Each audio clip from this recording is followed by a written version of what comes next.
about to start our meeting.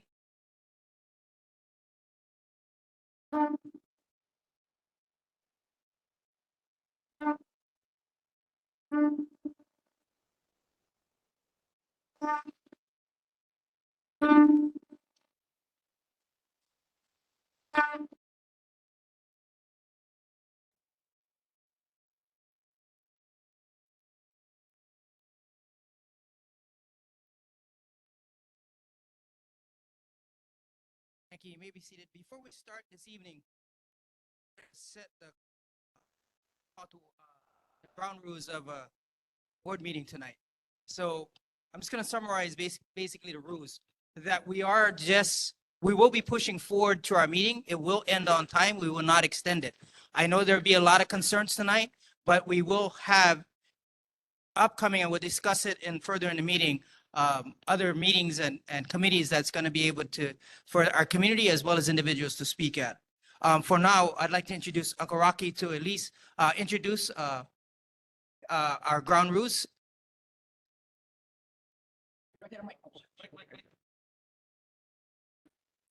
Mahalo, Mr. Chair. My name is Waianae, long-time resident for Makaha and also the Kupuna Council. Anyway, first of all, welcome everybody. Welcome. What we're going to do is go into Kapu Aloha, yeah? Kapu Aloha is something that we do to control the people in, in the audience and also with the board members here. So let me explain further. When the board member has something to say, everyone stay quiet, yeah, until your turn is called to answer anything. And it works both ways, yeah? It works both ways.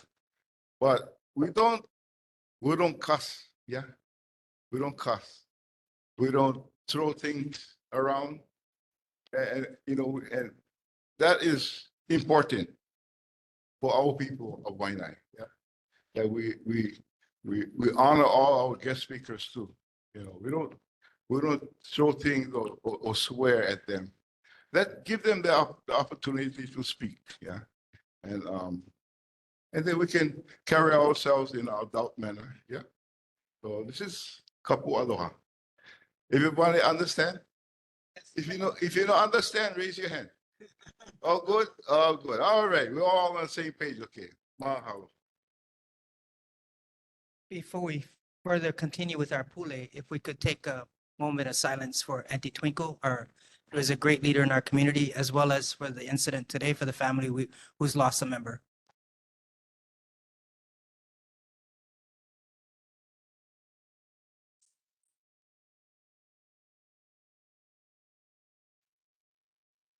Thank you, Mr. Endo.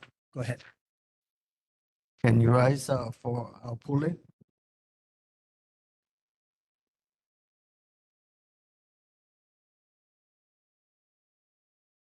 Let's pray. Paul, I do ask a blessing over the board's family, because friends and relatives, as they mourn her passing. I thank you for the friendships we had with her. Thank you for her leadership, especially her pursuing, trying to make things better for the homeless. May you continue to bless her venture in building that homeless property. That the homeless will see her dream, her heart desire for them to have homes. And Father, I also ask you a blessing over the family of the young man that was killed today. Comfort them. Be with them. Send your love, your compassion to those that know the family. may they receive comfort. And Father, I pray a blessing over our meeting, all that will be speaking. We'll do it with aloha. Give us your wisdom, give us your thoughts. We pray this in Jesus' name. Amen. Thank you, Mr. Endo. Let's start off with HFD, Honolulu Fire Department.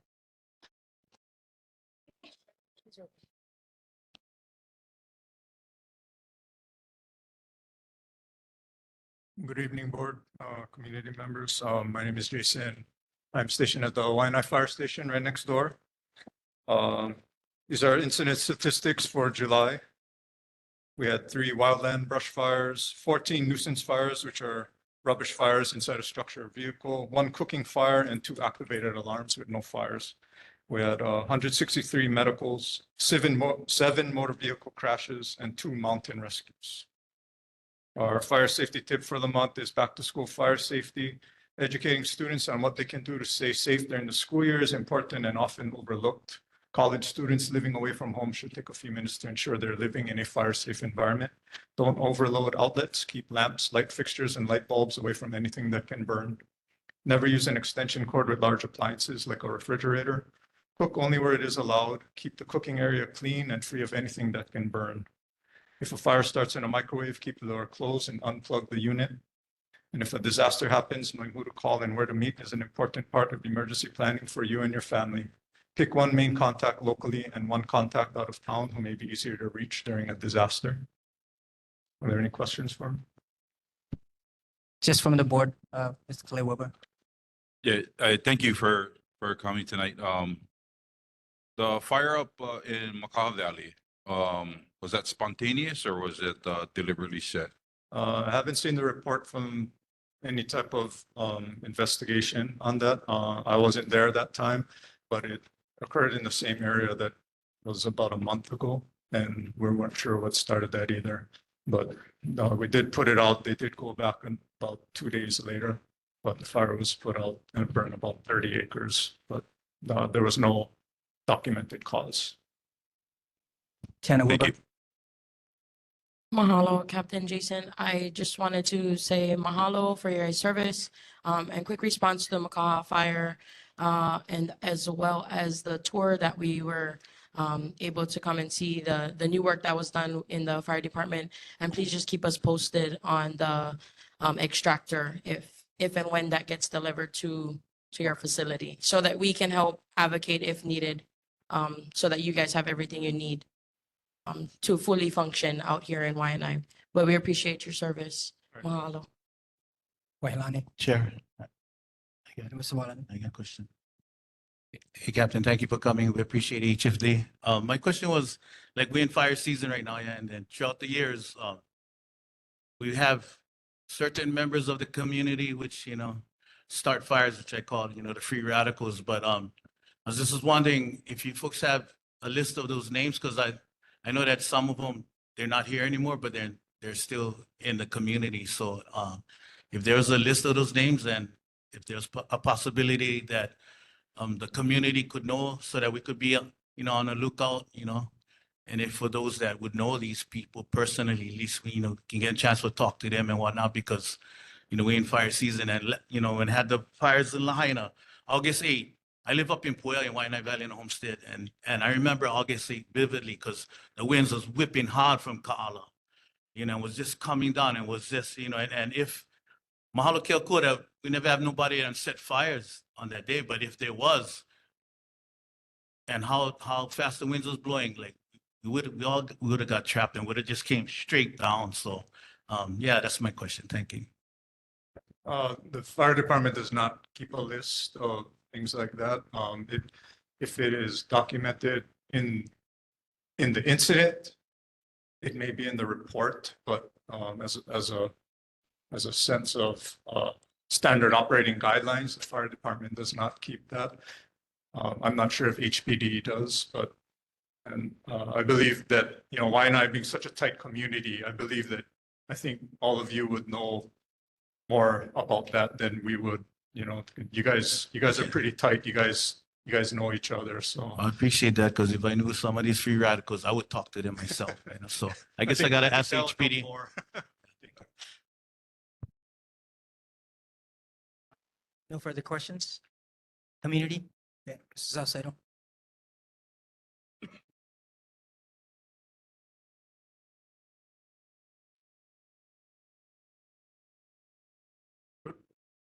No, it's pretty. Oh, okay. Question, on June 12th, Tiana, before I start my 2 minutes, were you made aware of the June 12th, the chaos, that burnt car, my next door neighbor again for the second time? On June 12th, was any follow-up, that any information that you got on the fire that occurred over there, the car fire? Because it scorched the telephone lines, my neighbor's property go off in flames, mine go up in flames at chaos. Kalamai, so I know it wasn't June 12th. I never got any report of June 12th. It was late in May, the ending of May, that was the last phone call you guys made to me. And I went to the site visit. I never was aware of a second one. No, But that's no the same one. follow-up of the inspection, of the inspector. They didn't have, I thought they were going to follow up with you directly as they were already in contact with you. No, nobody. So the same inspector transparent you as far as spoke any to information. is the one I spoke to. Yeah, basically it was May, but let's look at the time date that we spoke about the communication about the fire. There was a vehicle fire, but it took a lot on the road. It melted the asphalt on the road. But that's the second fire. Coco, as far as making awareness of who started the fire, we had one started fire in my neighbor's for the first time. It was last year. She got arrested at Ohikilola Ranch area, and she was brought to the judicial system itself. On the Act 26, the Department of Health walks in, find this person not in proper mind, goes into the custody of Department of Health. So arsons is placed into this type of areas of concern, but there are arsons that burnt my neighbor's property, and she burnt about 2,500 square feet of the grassland. My neighbor's property burned, my property burned, definitely. So out there, we're stranded out there. Our fire department comes from here. It takes about 20 minutes to get out there. Okay, so that's a concern. This is the second fire, again, in May. Thank you. Hey, Austin, would you happen to know if that Waianae, if she was from Waianae or she was an outsider The only living in people that Waianae? has this information is the outreach. Kealoha Sowau, Maidisha Mapukuro was made aware of this person's individual. We don't know, right? We residents. She just hung around in that area. Apparently she's Okay. homeless, but she likes starting Sorry, fires. sorry, Mr. Salcedo. I'm sorry, guys. Because we're tight schedule, we have to move on. Waianae, you can take that sidebar. Questions online, D? Yes, I was Dee? wondering, hi, thank you. I was wondering if there were any D, plans. can you please introduce yourself first with your name and last name? First name, last name, please, Certainly. for the First name minutes. Is Darlene, last name is Baird, Baird. Thank you. Do Go you ahead. need any other information? No, go ahead with your question. Okay, I'm wondering if there are any plans for the boat harbor, because that right there is a fire hazard, and I'm not quite sure how many people live there, but it's right there by the high school, and it's really dangerous. I'm sorry, ma'am, that's not is that a question to HFD that you're concerned with? Well, does HFD have any plans on like mitigating some of that halikoa or doing something there to prevent a fire from breaking out?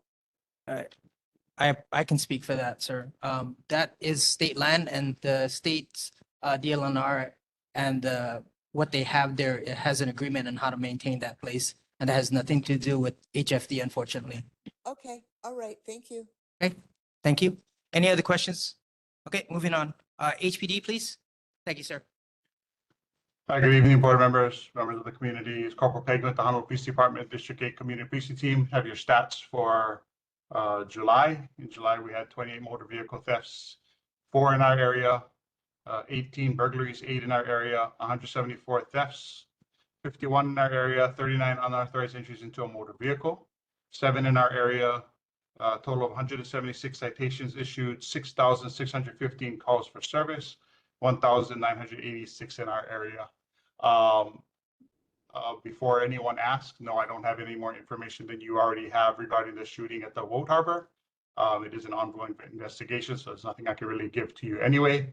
Other than that, I'm open to any comments, questions, or concerns. First of all, I'd like to, thank HPD for your diligence in working with our community. Our community really appreciates you and will continue working with you guys closely in these upcoming events as well as these past events that is under investigation. Thank you. Thank you, sir. Any other questions from the board? There you go, Chair. Waianae? How's it, Corporal Pagan? Always good to see you, brother. So I guess my question was what I asked HPD, if, for those community members that have been setting fires in the past years, some of them are repeat. If you folks got if possible, you guys have a list of those names, and if there's a possibility of sharing those names to the community, if possible. I can look into that. I know that if we did share any names, it would have to be people that were actually convicted for the crime. If someone was arrested for it and the cases were not adjudicated, there's not much I can give you. I can't give you information regarding someone's suspected criminal behavior, other than what may be advertised in the paper or whenever someone's arrested. So I can go look into that. As far as us actually posting those names out, there's always the fear of sending out information and people becoming vigilantes and stuff like that, because somebody did something once and stuff like that. But I'll go look at that, see what I can do for you. Thank you. I was more or less concerned about the repeaters, but yeah, thanks, Corporal. Thank you, Khalid. Hey, thank you, Roland.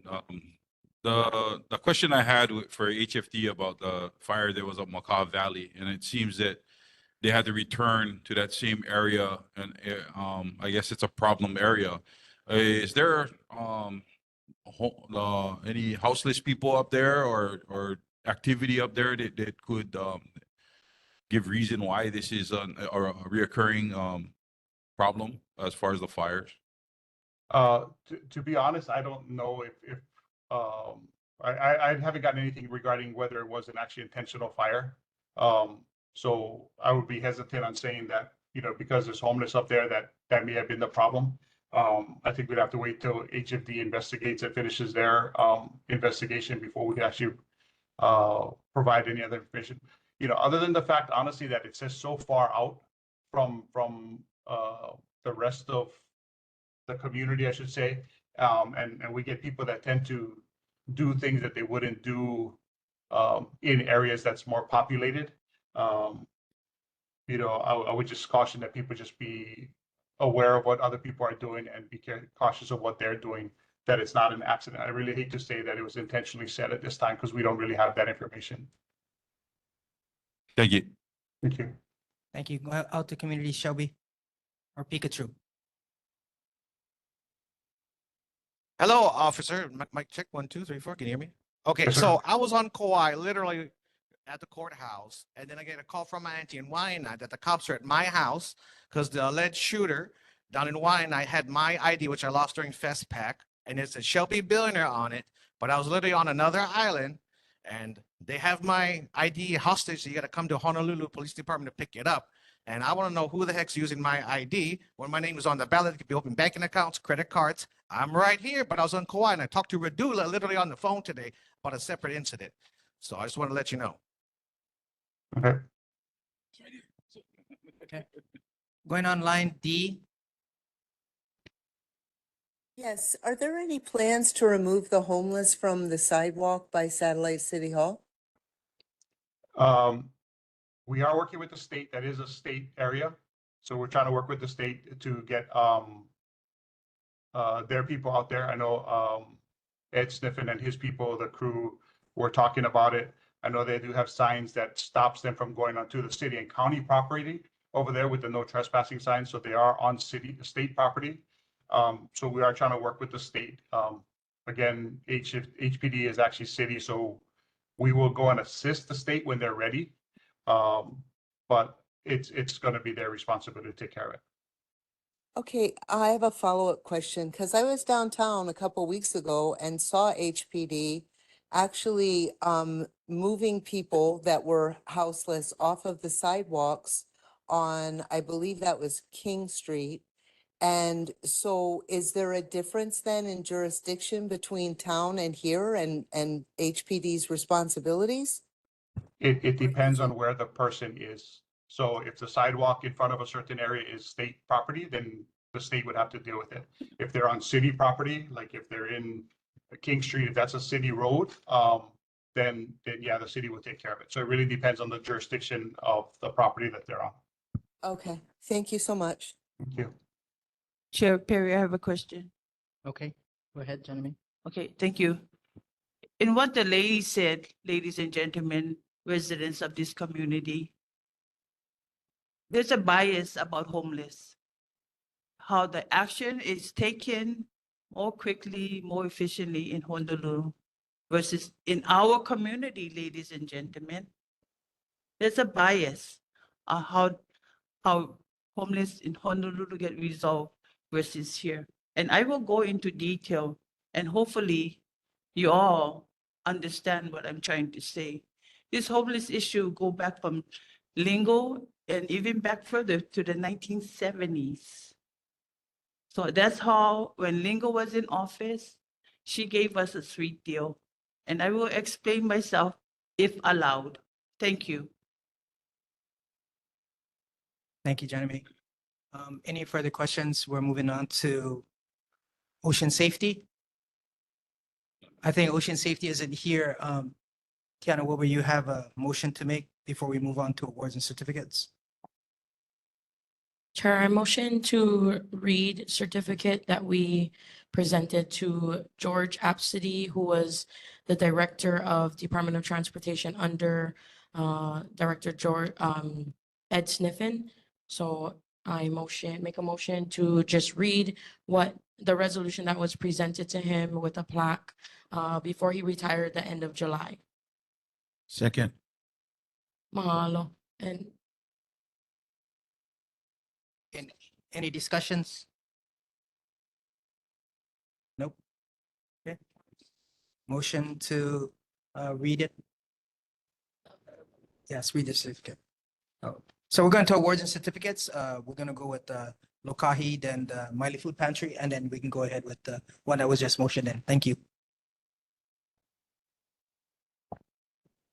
so this is actually going to be very quick. So we have company Lokahi Property Maintenance LLC. There was a community member that actually reached out to me directly about a property that needed clearing. They do free food distribution every day to the community, and they were moving locations, needed it to be cleaned. And it was posted on social media, and this company, these individuals actually went and cleared the land. And so we didn't have to do it. So it was impeccable timing, and it was a blessing to our community. So I'm just going to read the certificate and then their names. So Certificate of Appreciation, the Waianae Neighborhood Board, number 24 recognizes. So the names are Lavon Shar, Scott Shar, Clinton Saragosa Jr., Buster Hokoana, George Van Winkle. And those are all the workers that contributed to cleaning and clearing the land so that Miley Free Food Pantry could continue their services to our community. So mahalo. And then moving right along to 4.2, Miley Food Pantry. It is run by Patrick and Catherine Miller. And very shortly, I'm just reading the certificates. Waianae Coast Neighborhood Board, number 24, presents Certificate of Appreciation to Patrick Miller, Catherine Miller, and Melody Calveloa Jones. And mahalo for your service to feed our moku. They tirelessly devote their time to ensure that our community has food every day. They run the Miley Food Pantry and has been a tremendous blessing to our families on our coast. We would like to mahalo you and encourage you to continue your amazing dedication to our people and always remember you are loved and appreciated. Mahalo from the Waianae Coast Neighborhood Board. And just really quickly, Pat oh, is Catherine here? Okay, so if I can just have you and Melody join us up here, we're just gonna give you a lei and then we have the certificate.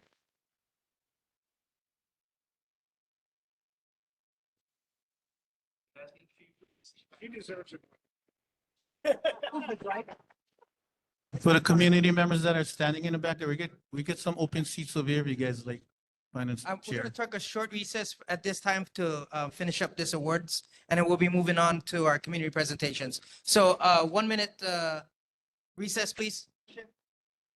Okay, we're moving on to community presentations. Oh, wait, 4.3, sorry. Okay, so resolution presented by the Waianae Coast Neighborhood Board, number 24. After 8 years with a private company, George Absidy changed direction and began serving our state with the Department of Transportation. He has devoted his life career to our people by improving our highways and byways in our various mokus.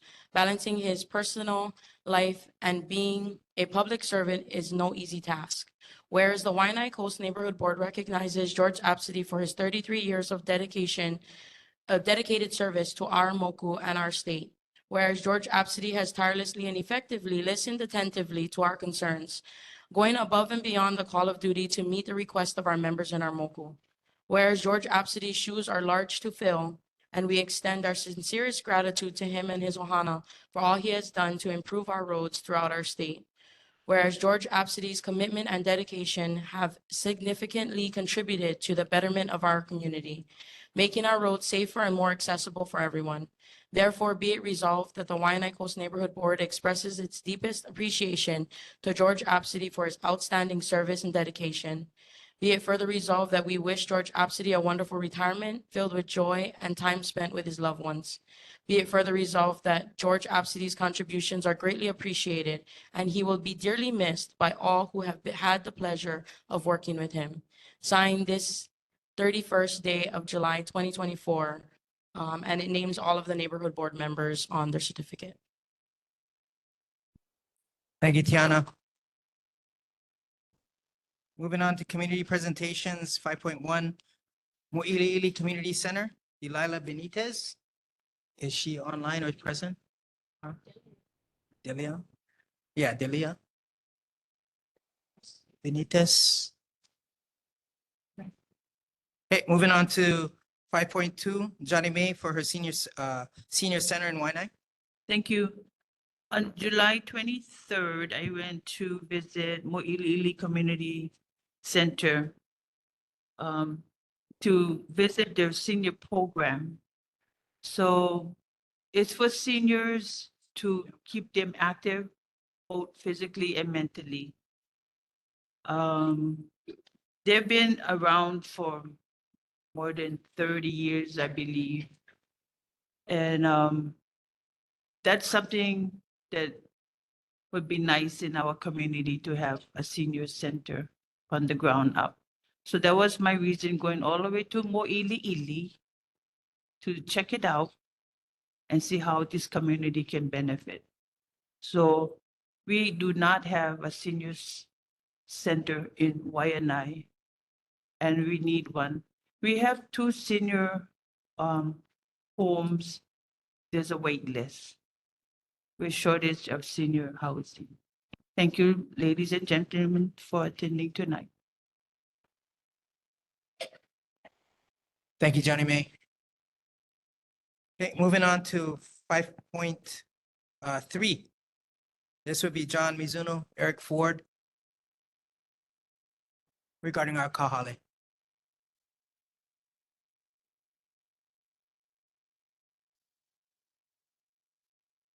Thank you, Chair.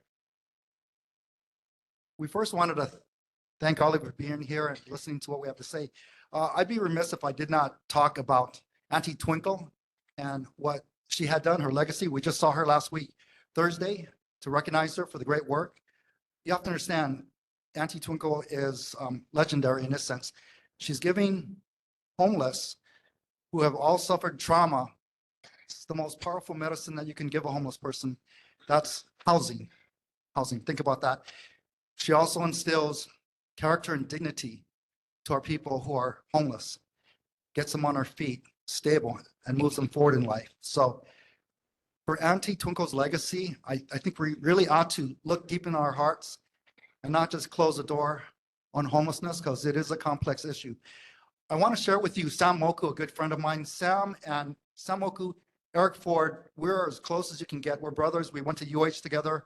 Sam and I, we call and text each other on the weekends, at night, anytime. That's how close we are. Why do I share that? Because this is unprecedented, that you have the city and the state working together ever on an issue. That's Mayor Blangiardi and Governor Green. Thank you. That's why I think we can successfully now manage homelessness, because it's never been done. Everyone here knows, last 20 years, nothing, only going up. Listening to Sam saying, my dad's full Hawaiian. The two spots, Mizuno, the two spots, Evile downtown Chinatown, West Side. My brother telling me that. And my other brother, Hawaiian, Eric Ford, telling me, brah, I went to the West Side. It's my Hawaiian people. You got to go out there. You got to help our people. This is my family. So I'm going to take a step back and have Sam share some of his wisdom and knowledge. Then I've got a few other people from your community to share their thoughts. We just want to say we're not here to ramrod anything. We want to work with the community, listen, and try to align your vision with ours and how we can help homeless. That's all. A question came up about DHHL and Kauhale. No, that's off the table. Just want to get that out. But let me turn it over to Sam Moku. Mahalo, John. The wisdom probably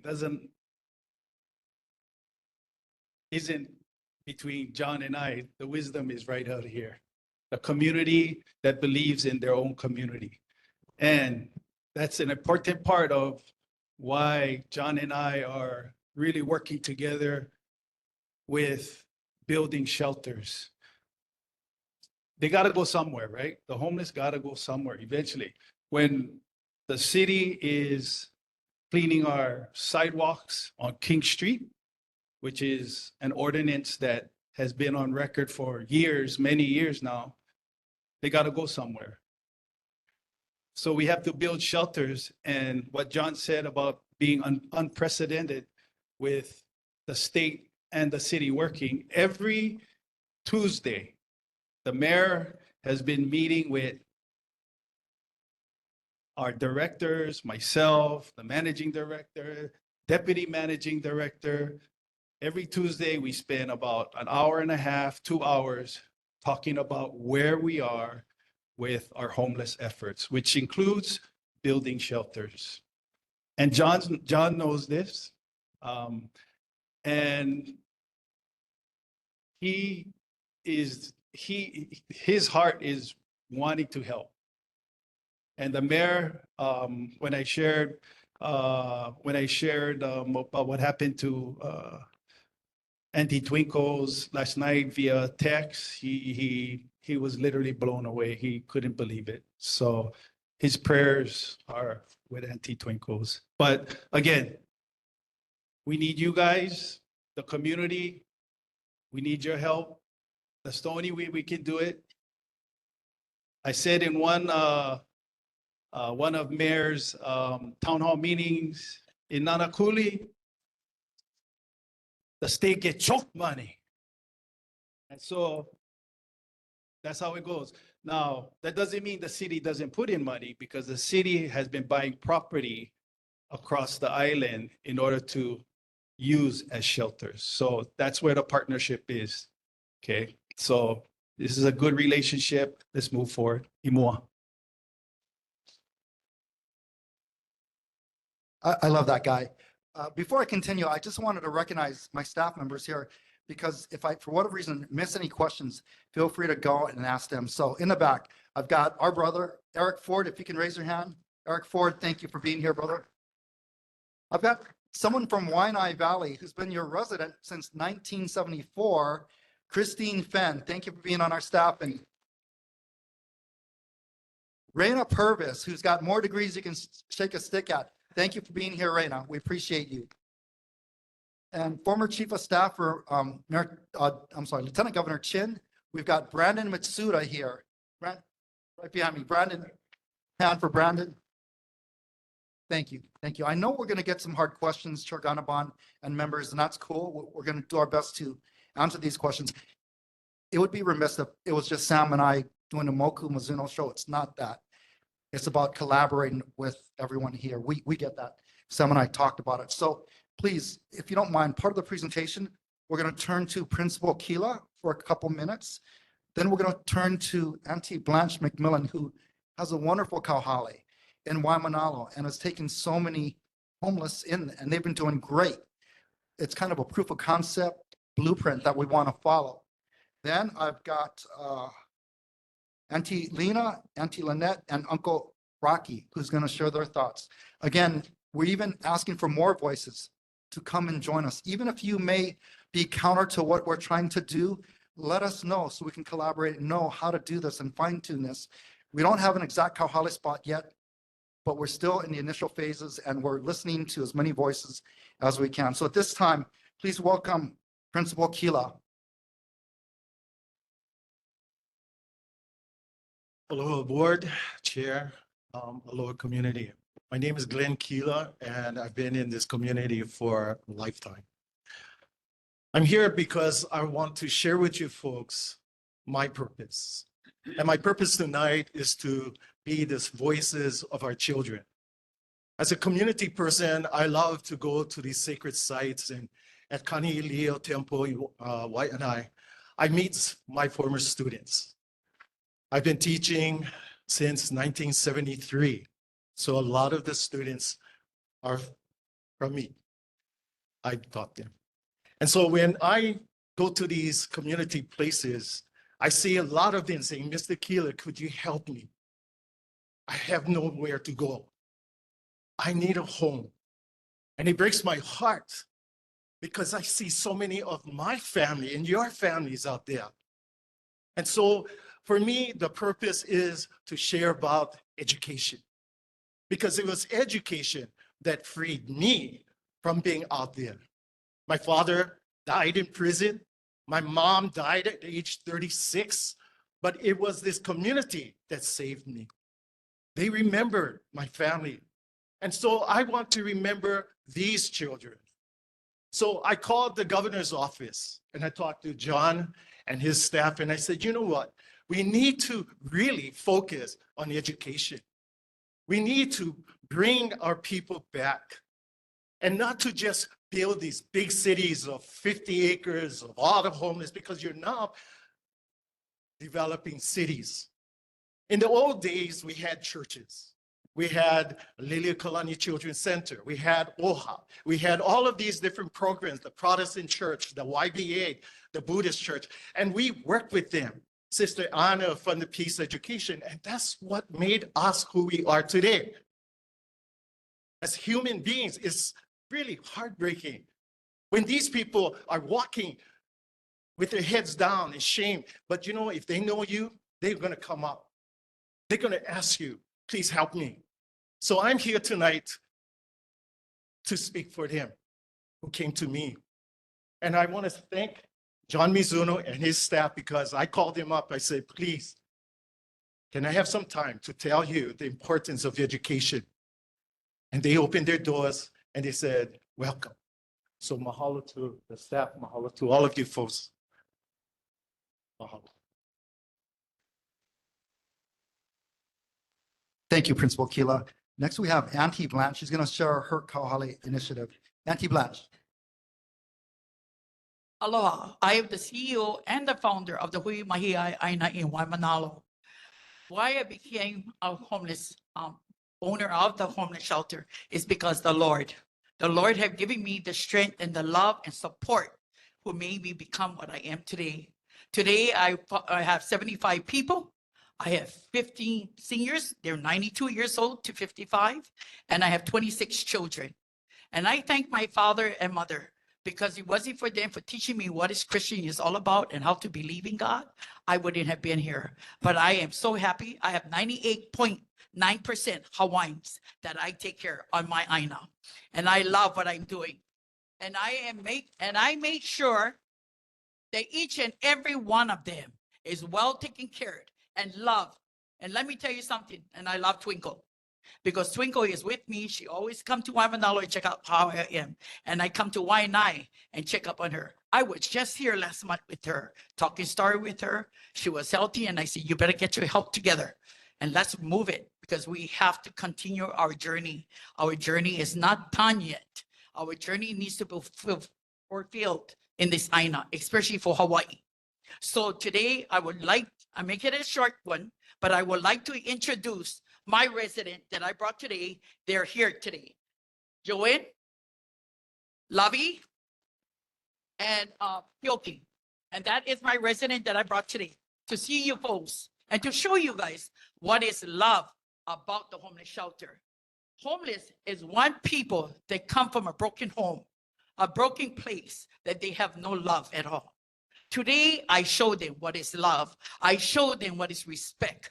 I show them how to do things on the Aina. I brought the old Hawaiian way, how to work together on the Aina is to build their love and support and to be and serve God. And that's what they do. Each and every one of them go to church. Everyone help me with the food bank. Everyone does the garden. We have a big garden and we all work in the garden. There's no one like her, Lavi, she's on a wheelchair. We have people on the crutches too. They're in the garden. The reason why I put them in the garden is because the Aina heals them. And today we have some of them that are healed today because of the love of the mana on the bottom of the Aina. So this is what it's all about, homeless. We need the kahalis. I came here passing Nanakuli, Miley. I cry because why? There's no one there to pick them up and put them in a shelter where they belong. They belong on the Aina. The Aina belongs to them. And let me tell you something about mines and how I got mines. It wasn't easy. It was hard. In 2011, I got that place for an agriculture land. It wasn't for a home. It was none at all. But because of the DLNR didn't want to give me the lease, guess what? When the COVID started, I slammed the house. I put 11 homes with no permit, no building permit. And guess what? I have 50 homes today. Do they bother me? No, they don't. They thank God. Let me tell you something. They thank God that I'm there taking care of our people. I'm not going to let my people be out there and have no one to love them and no one to care for them. So this is why I'm sharing you folks what I do and what I love. And I will always be there for my people. Mahalo nui loa.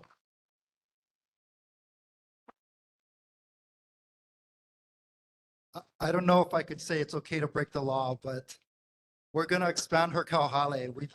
We're working on that. So God bless you, Auntie Blanche. So we're looking for more community buy-in, but we wanted to share with you some of our members from the Kupuna Council. So we've got Auntie Lena, Auntie Lynette, and Uncle Rocky. Please come on up.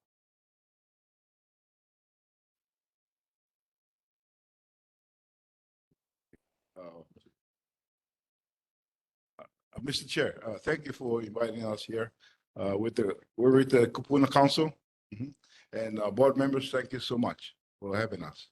You know, we just lost an awesome woman that started her legacy of homelessness, putting these homeless people in a house.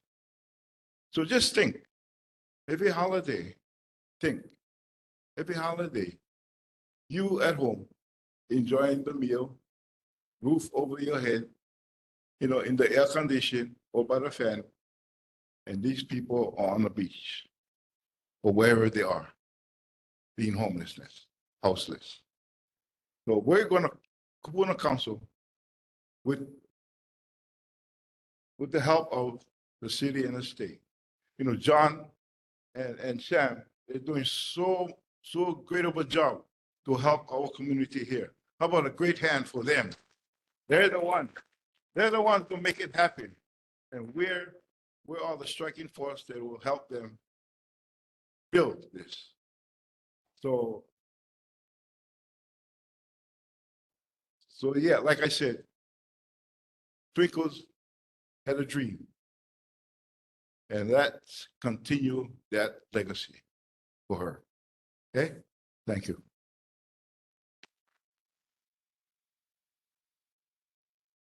I don't know what to say, but I'm really happy to be here.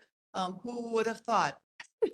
And for those of you who know us, then you would say something, yeah, who would have thought you would be here? Okay, so we're here at the neighborhood board. Thank you for welcoming us. I want to say in particular that we love Twinkles. We miss her. We love Auntie Lovey, who's sitting over there. Auntie Lovey is from Waianae. Auntie Lovey couldn't find a place to live because nobody was helping. And Blanche reached out from Waimanalo and took her. So what we're talking about here, I think, is a partnership of communities on two sides of the island. And I think that's a really good thing and a positive role model for people who think that everything in their community can be solved only by themselves. The reality is partnering is not a bad thing, and I'm here to speak in favor of that. Aloha, I'm Lina, and I am their kako'o, so everything they say, I echo. Thank you, guys.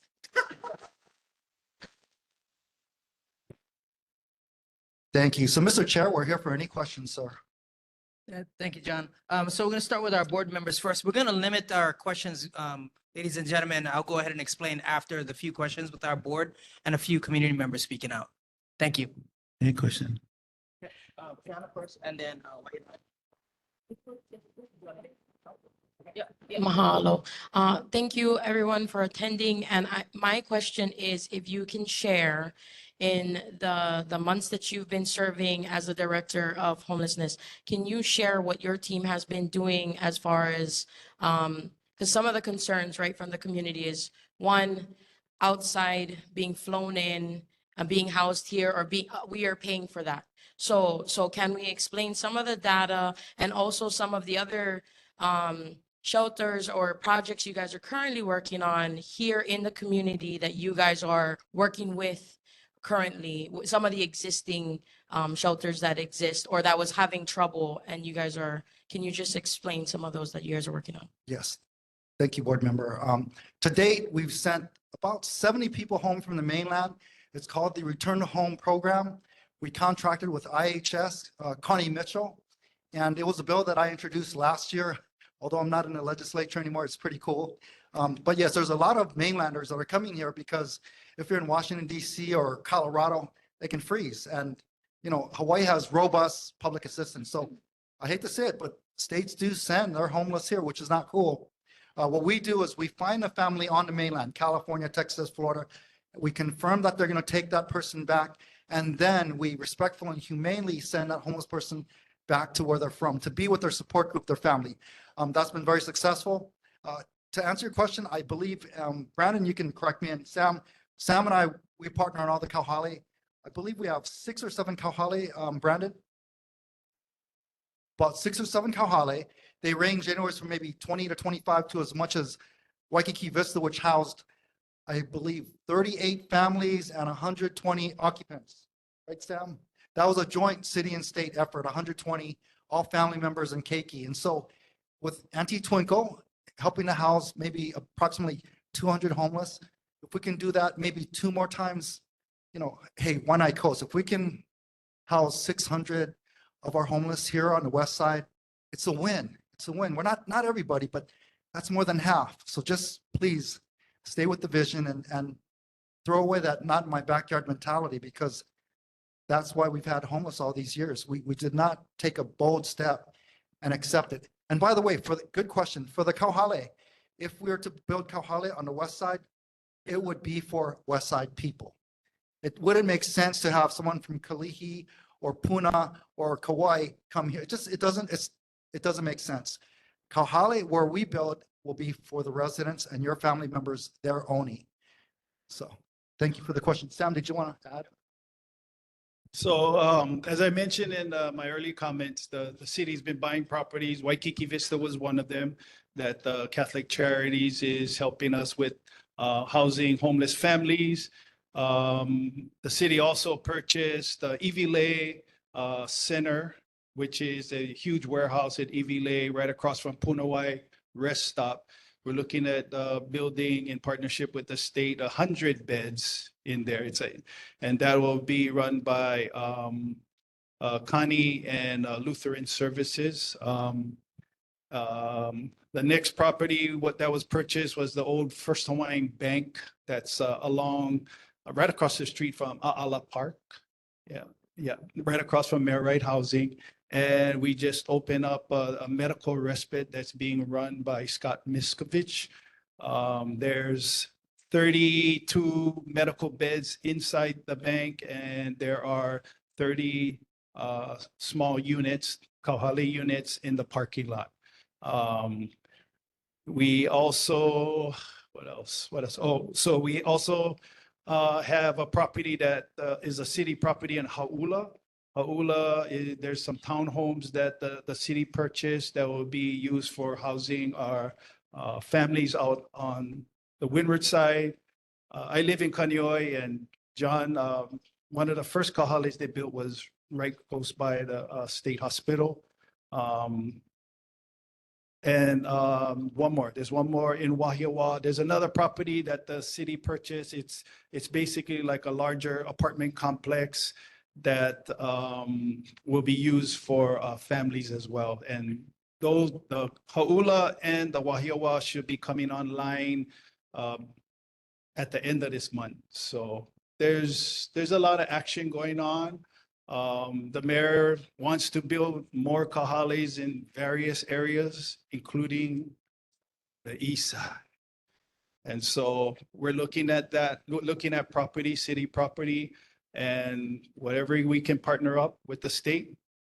Thanks, On Sam. a whole. Sam, I gotta move on to the next board member to questions because we're very limited time, John. I want to make sure. Sure, Donovan, I just want to give this to Tiana, a Sure. board member over 7 kauhale built, and we got 11 more in the pipeline. Let me.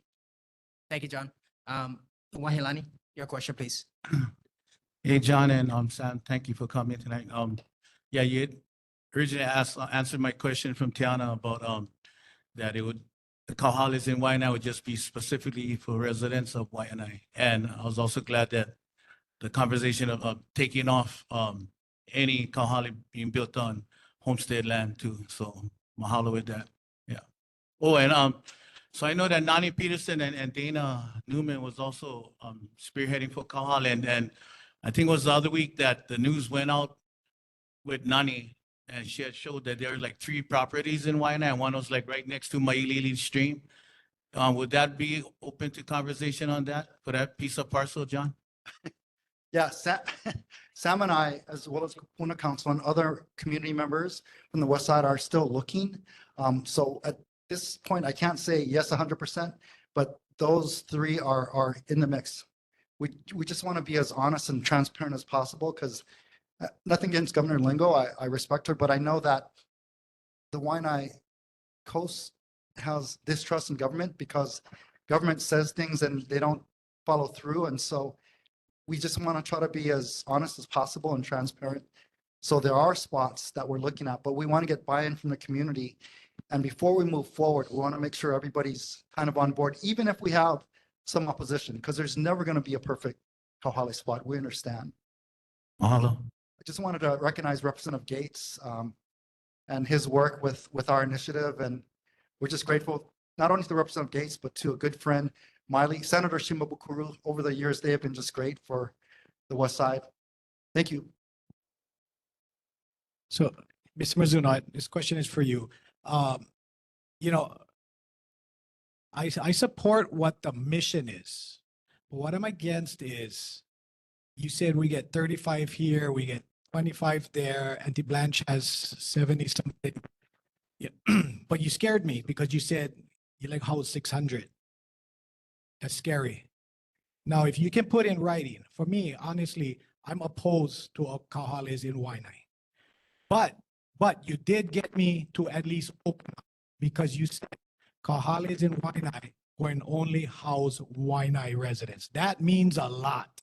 That you will get a bunch of people who maybe against, who may be on the fence, to support. Somehow, some way, if you, because you're right, we don't trust government. If you can put that in writing, you will get a lot more support. The same thing with the RISE program. Nobody in Waianae, I don't think, is against what the missions of these programs are. We're not against the missions. We understand that everybody needs help. A lot of people need second chances. What we are tired of is being overwhelmed. We tired of everybody's problems being settled here on the Waianae coast. We tired of that. So if you can somehow put that in writing, I can almost assure you, you'll get more support. Because I'm going to tell you what the problem is with you saying that. It's a federally funded program, and you cannot discriminate on federally funded money. So when you say stuff like that, not everybody in Waianae is stupid. Okay, Chris. You cannot put a Chris. wool over our eyes. Chris. So, Thank so you. let me answer that question.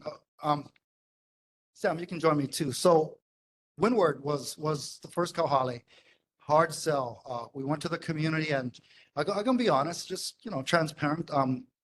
I got a lot of F-bombs. I mean, I got Angry Earl and then Auntie Jalen, they went off. So we got blasted. So these were the concessions we made with the Windward group. We're gonna open up the Kauhale, but it was by Hakipu'u Academy, a charter school. We said no one could be on a sex offender registry. That would be in that Kauhale. The other concession is anybody with violent criminal behavior could not be in that Kauhale. And then the third concession is to get around the federal law so we don't violate HUD standards or racial discrimination or what have you. We said preference will be for Windward residents, the people in the Windward area. And we just left it at that, wink, wink. And luckily to this day, we had one person he was a driver. I don't want to say his exact occupation. He was homeless. They had two students who I don't want to name, but they were in the area, community college students. They were homeless, but it worked out. But yes, we got a lot of angry people. That was about 6 months ago. Still remember it. But we did give those concessions. And so I don't know if I can put in writing, but Samoku, I feel pretty comfortable and confident that we'd like to tell the operator as we're vetting through who should be the residents, that it should be extreme priority for West Side residents only without violating the law. Are you cool with that? Well, you guys can work out the details on somehow, but a little help. Next meeting you go to, take Uncle Rocky. He'll make sure they don't drop F-bombs or kapu aloha, right, Uncle Rocky? What? Okay, thank you. He's great. He keeps Johnny everybody May? cool. Johnny May. Oh, thank you. Okay, Governor Lingo gave Waianae a strict deal, and how did she do that? She built affordable housing, transitional housing, temporary shelters, not tiny homes. Mayor Blangiardi did a sweet deal, 100+ homeless from Honolulu, purchased Waikiki Vista, no tiny homes. What's the difference between Honolulu homeless versus 96792? Okay, ladies and gentlemen, this is not about Twinkles, God bless her soul. This meeting was generated because of the Kupuna Council. So let's focus on that. Okay, fact, the Hawaiian culture is the #1 tourism in Hawaii, which is the #1 economic engine. The Hawaiian people, the Hawaiian culture is what bring the Japanese here, okay? And that goes back from the 1970s. So it's $1 billion money that they bring into Hawaii. Hawaiian culture, people, that's you, all of us, okay? Governor Green offered Waianae homeless people a bad deal, tiny homes.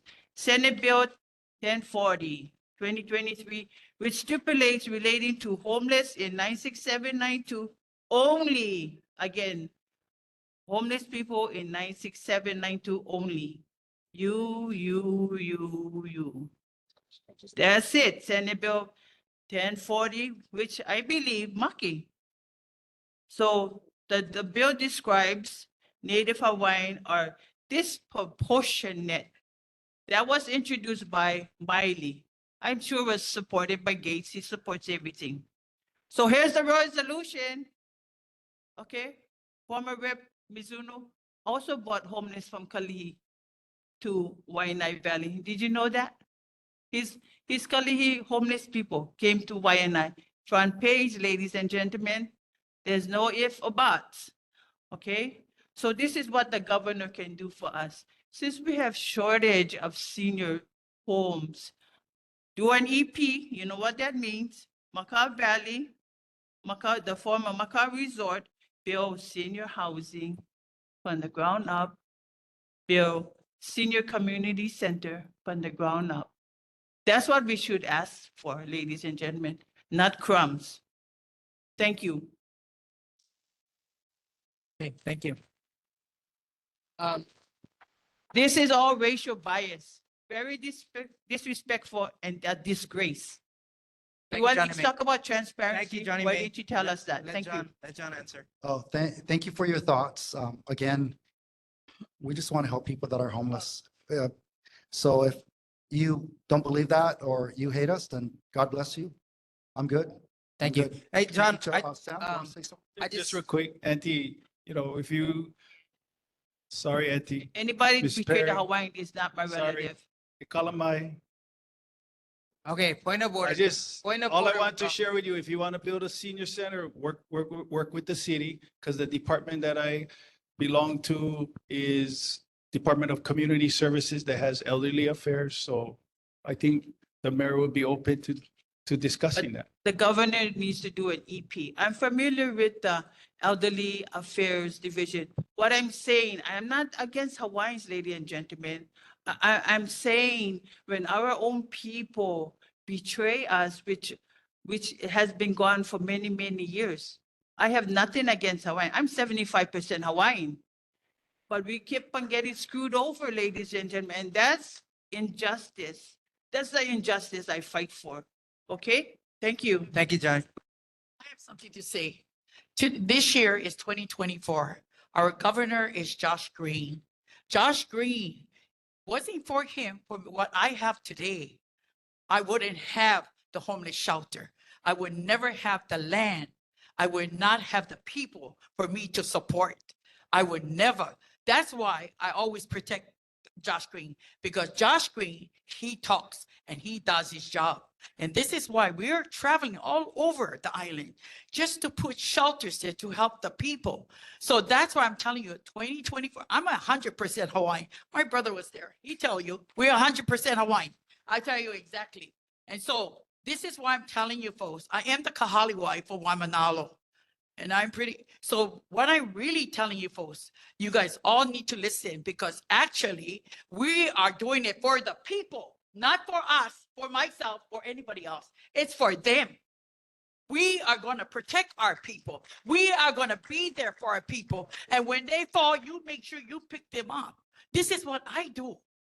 This is because I love them. I care for them and I believe in them.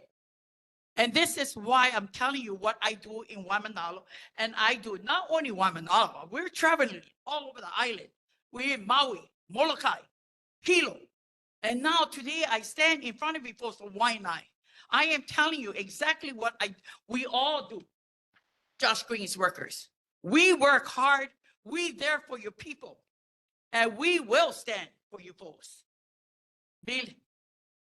And they're telling you exactly how much we care. Thank you, Auntie Blanche. I And do I thank you appreciate. very much. We're gonna go on to Uncle Richard, our board member. Yeah, I want to thank your group for coming, John and Sam. You know, growing up out here on the Waianae Coast for the last 70 some odd years, we tend to see how the place has changed, you know, especially when you was growing up, there was only coral roads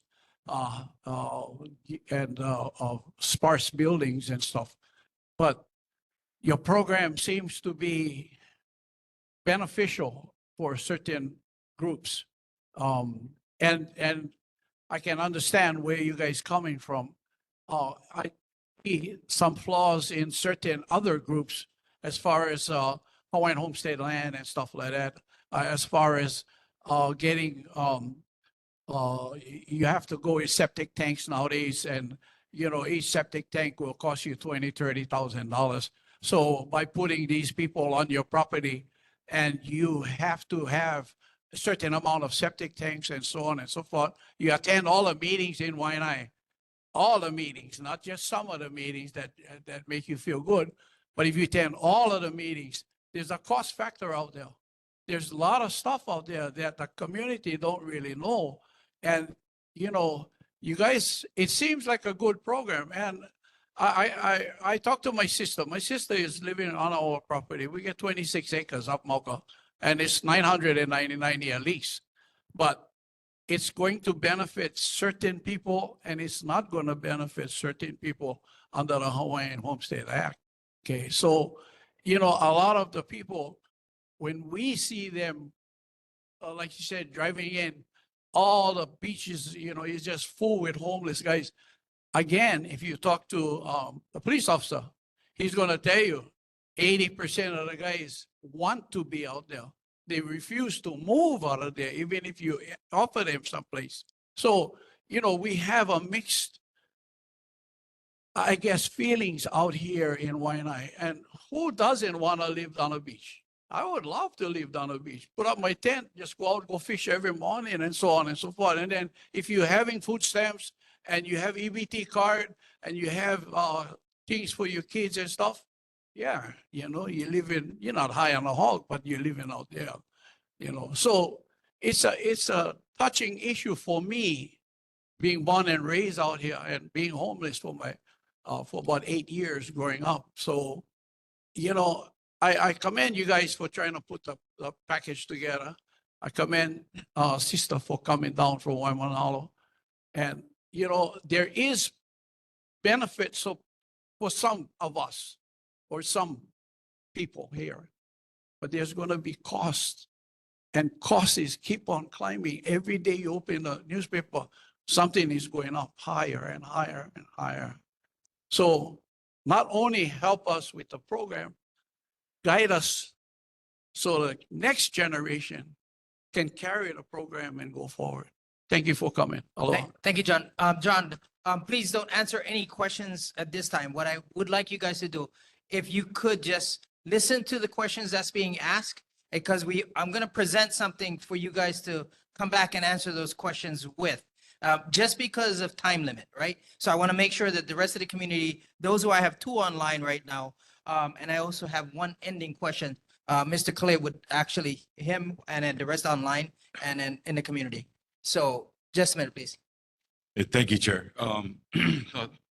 Had a lot of time to write a lot of questions, and I don't have enough time to ask them all. So, I mean, you mentioned about things that are broken, Auntie Blanche. Don't forget the system being broken. So you guys also mentioned Josh Green moving forward, city council and everything. If you're going to do planning, especially planning a new, you know, Kapolei, Hale, whatever, city of Kapolei, you guys got to implement the fact that there are homeless in that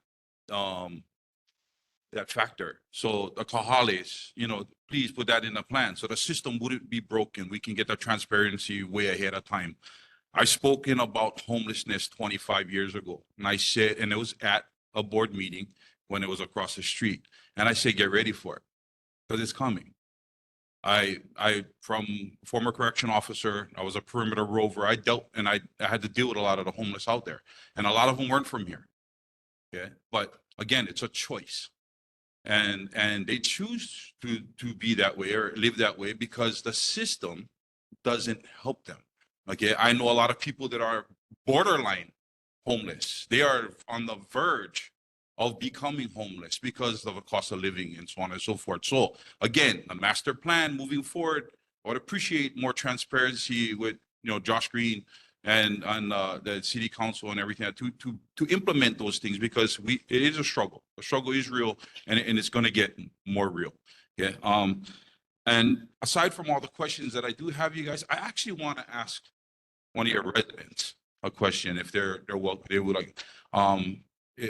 How has this Kauhale that you reside in, how has it benefited you and where has it brought you from? Okay, so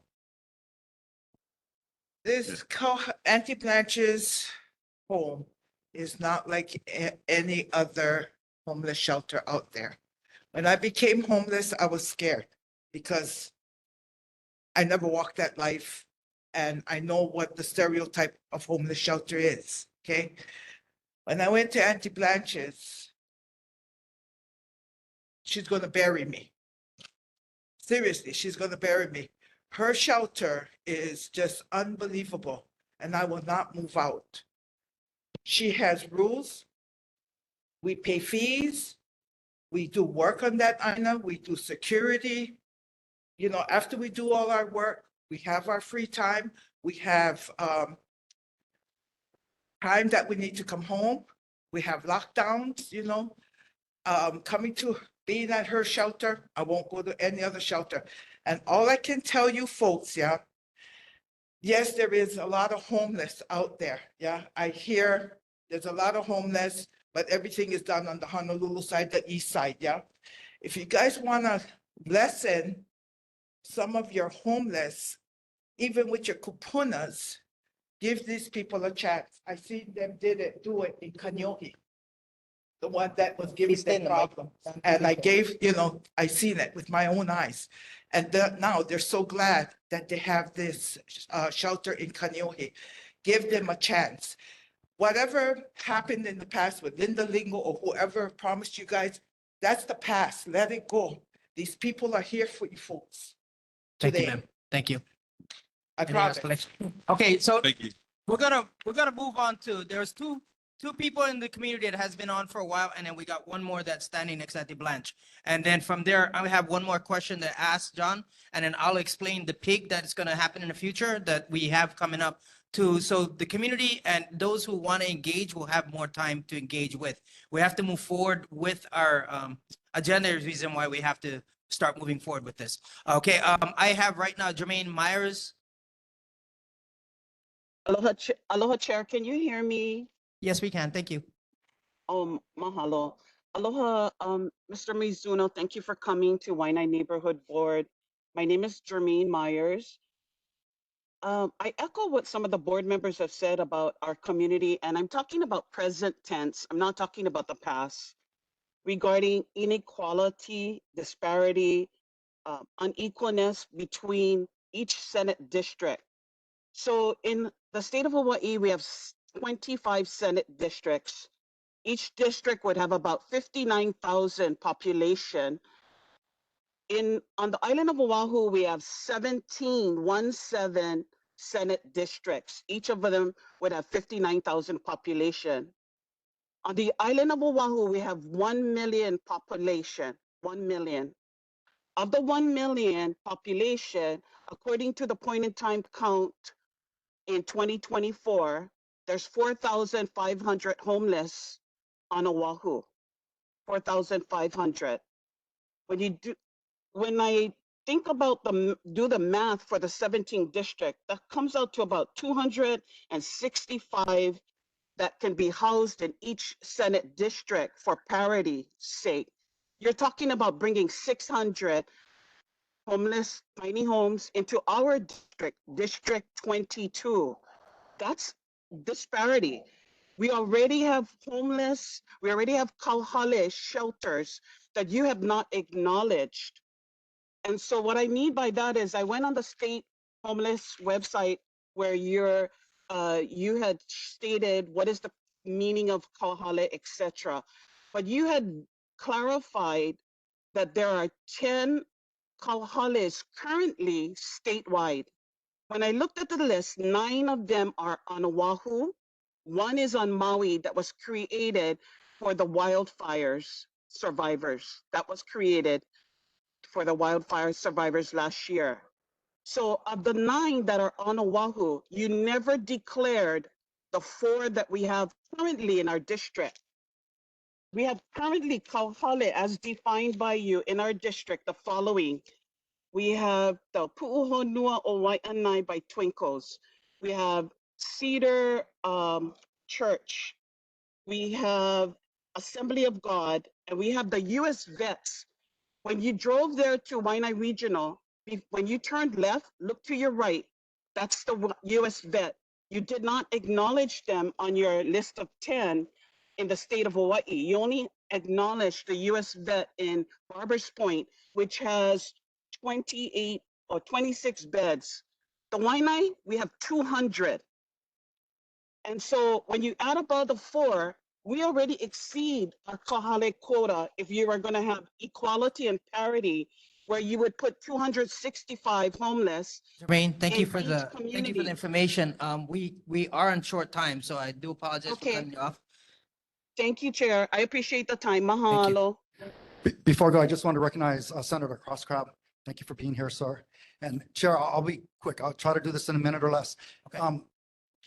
You know, Ms. Myers, good question. Here's the bottom line. You've got about 1,000 homeless on the West Coast, and you've got 1,000 homeless in Iwalei. And that's what Sam Moku was working with me on. That's the concentration of kauhale that we need. So for Ms. Myers, it's not that I didn't announce those kauhale because the state's not putting money in. Now there is. We put 350,000 for anti-twinkle kauhale. So that's correct. We should have identified that in transparency and everything. To date, zero money to Pastor Kim, his kauhale, but we're going to work with him. We're not really working yet with Pastor Cole and the church here. We'll see.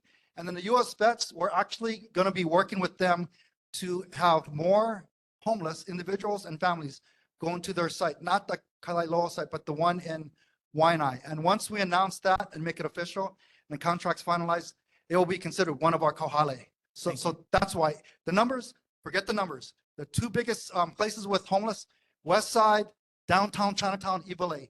Those are the sites that Sam Moku said, and I agree. We need to put kauhale. We need to get our people housed. Thank you. Okay, next last in question for our community is Ms. Calais Salcedo. Auntie Calais, are you there? Yes. Okay, go ahead. Mazduno, you know, on the Cedar Farm, you know, you guys said you did not put money. It's been 20 plus years, and you saying you did not put money. Then why don't you guys put money there when it's already there? You have it. You guys want praise that the Cedar Farm, like, you know, like it was God's gift to heaven. You know, you guys praise the Cedar Farm, but the part is, you guys failed to do your diligent responsibility. That's Thank why you, the Calais. people of Waianae do not trust the government. You had a front page picture. Shame on you guys. Thank you, Auntie Calais. John, Sure, go ahead, and then we will Sam, wrap this up. okay, I can try to be a minute, Sam. Sam and I are both working on Cedar Church. Yes, I wish I could provide money to them, but when I was a legislator, I didn't have money. But Sam and I were working on Cedar Church, Waianae. It's a great concept, families, homeless, and farms. So thank you for your thoughts. Thank you, Sam. Did you want to say anything? Okay. Chair, can I say something fast, please? Go ahead, Auntie Calais. Finish it up, please. Thank you. The part is, if people needs the help, they'll find it. If they don't choose to take that help, they will not. The problem we have in Waianae is gentrification is pricing the people out of the homes. Government gentrification is pricing people out of the home. That's the problem. Thank you, Auntie Calais. Thank you. Okay. Chair Perry, can I say something real short? Please, Johnny May. Okay, I don't know if you all know, but Mizuno, former Rep Mizuno was DHS, Department of Human Services. And did you know you can also adopt adults? So if you all love the homeless people, you all can file for adopt them. You can. You can go to family court and adopt them. It's legal. They also have a state agency of social workers that deal with the adults that are incapacitated. So you love them so much, ladies and gentlemen, that's an alternative. Thank you, Johnny May. Appreciate that. Okay, so John and the community, I thank you guys for your time. This has been a long discussion. I wanted to make sure everybody had their time. But we're having, oh yes, I have Demont. Right after this, let me explain what is happening. So we have formed a PIG, what is called a Permitted Interaction Group, and it allows board members as well as the community. And John, your office, please to be involved in this. Because we need this in order for it to be transparent and ensure that this actually goes with what the community wants. And we have to have you involved in this along with the city as well. And please, and of course, on Andrea and our senators and our representatives to be there. We're having it on Tuesday nights and that way that's why all the questions, the minutes can be pulled so you can review it, whatever questions you missed. Okay, sorry, one more last question for the night. Yeah, aloha mai kako. My name is Divan Kalaiamana Ole. And I just actually just want to make a comment. In the past, I've been against government stacking the west side and outside with all kinds of people, homeless, whatever, dumping all the trash over here and whatnot, yeah. And those are the years that I was very radical and very angry and whatnot. Today, I'm 60 years old. My life is changed. I got a beautiful life now. And I just like, thank you, brother. And I just like say this. If you get one house already, somebody said them earlier, when come holiday season, you get one house. You can enjoy your house with your family at your Thanksgiving dinner, your Christmas dinner, your New Year's parties. But the people who are houseless, no more that. So I just going to rest with this. If you say you love Jesus and you never did see his face, but you say you love him, how can you say you love him when you never see his face, but you see our brothers and sisters on the beach, like Auntie Lovey, when she was there, and you just turn away and walk away and you say, no, not for you, Kahale. We need Kahale to help our people on the beach. Have compassion if you have Jesus in your heart. Praise the Lord. Thank you, Jesus. Thank you. Lord. Go ahead, Mike. Last one and we're done. We have to move on. Hello, Michael William Capolino Eli. Yeah, okay, the thing sound like a good idea, but we like know where you guys bring to the board again and where you guys gonna put it. Cause we don't want, already get anti-twinkle stuff in Waianae Valley, so we like know where you guys gonna put them and how much. You guys gonna put 50, 100?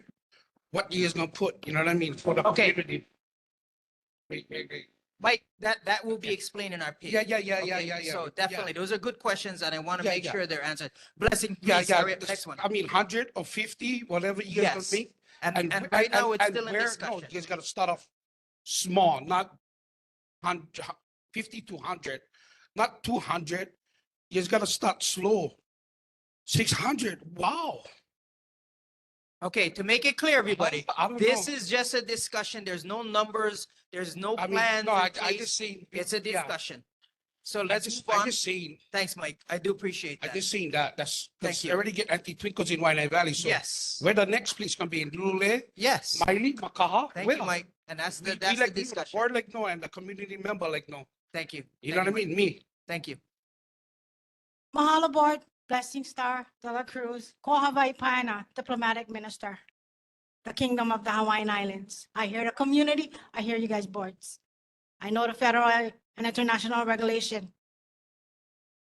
State, city and county, I take note. You guys know like Mike, right? I'm from the era of Fossey and Ben Cayetano days. You guys' words gonna be held. It's not homeless, this is our home. It's houseless. And we gotta look at our kapunas that was before that needs help. That's what we. Okay, wanna take thank care you. of. Is there any questions? No. Okay, moving on. No. Thank you. No That's it. questions, I'm just Moving on to releasing. Thank you. 5.3. Actually, we already discussed the pig is actually in place. This is going to be on Tuesdays. So, or Wednesday, next week, 7 p.m. over here. And then we can have further discussion on this matter. Thank you. Moving on. Let's go to 5.4. Michael Walker, DLNR. Okay, I want to say a few words. I grew up here. I'm sorry, sir. This is no more discussion.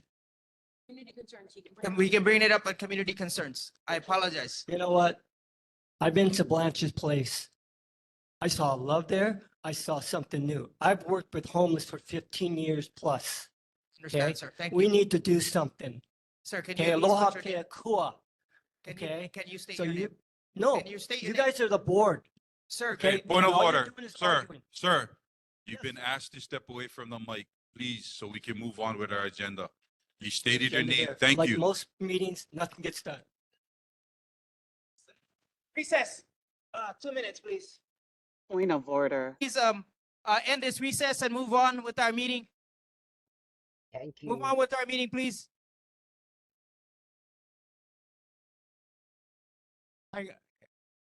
Is this on? Hi, everybody, let's get back to our meeting. But I do want to say something. Whether you for something, against something, we all adults, we all need to keep it respectful. And remember this, whatever is being discussed, we need to keep it on principle and not personal.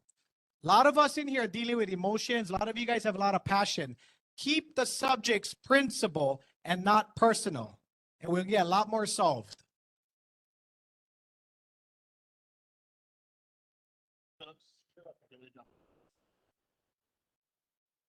I will once everyone sits back.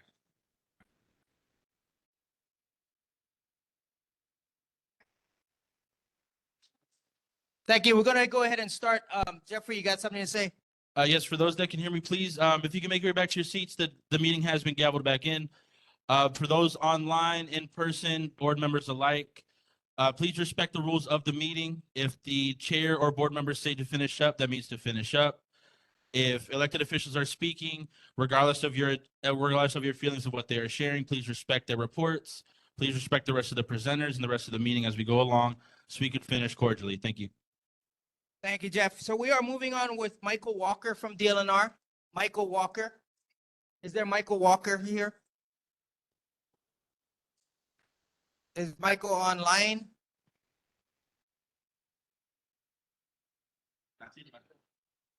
He didn't.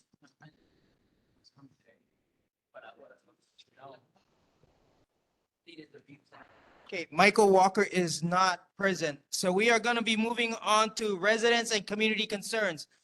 This is where we can, if you have more questions regarding the Kauhalis, you can ask that, but it will not be answered at the community concerns. And it's also open for any concerns with the community that's going on that you have that you want to ask. So please, we're going moving ahead for item 6, residents and community concerns. Go ahead, Mr. Salcedo.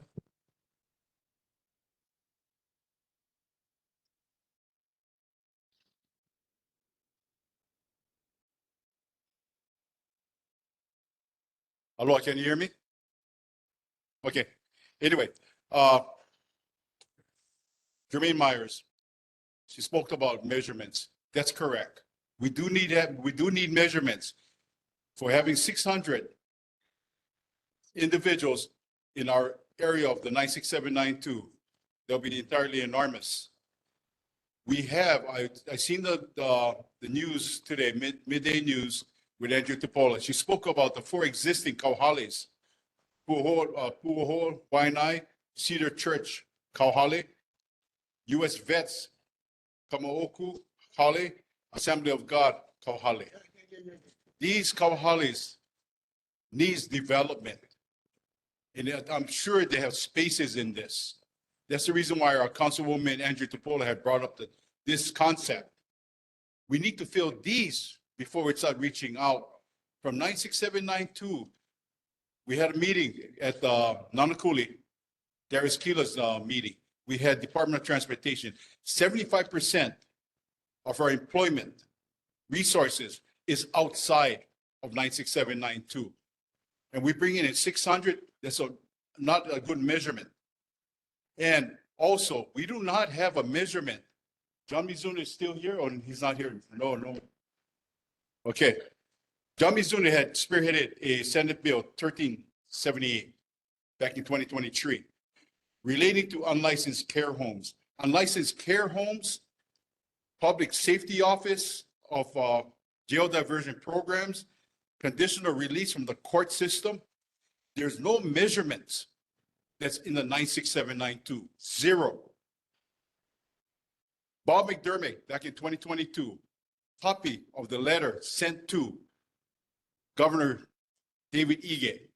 Copy 2 was Cedric Gates, and Mali Shimbapukuro, asking the measurement of clean and sober homes.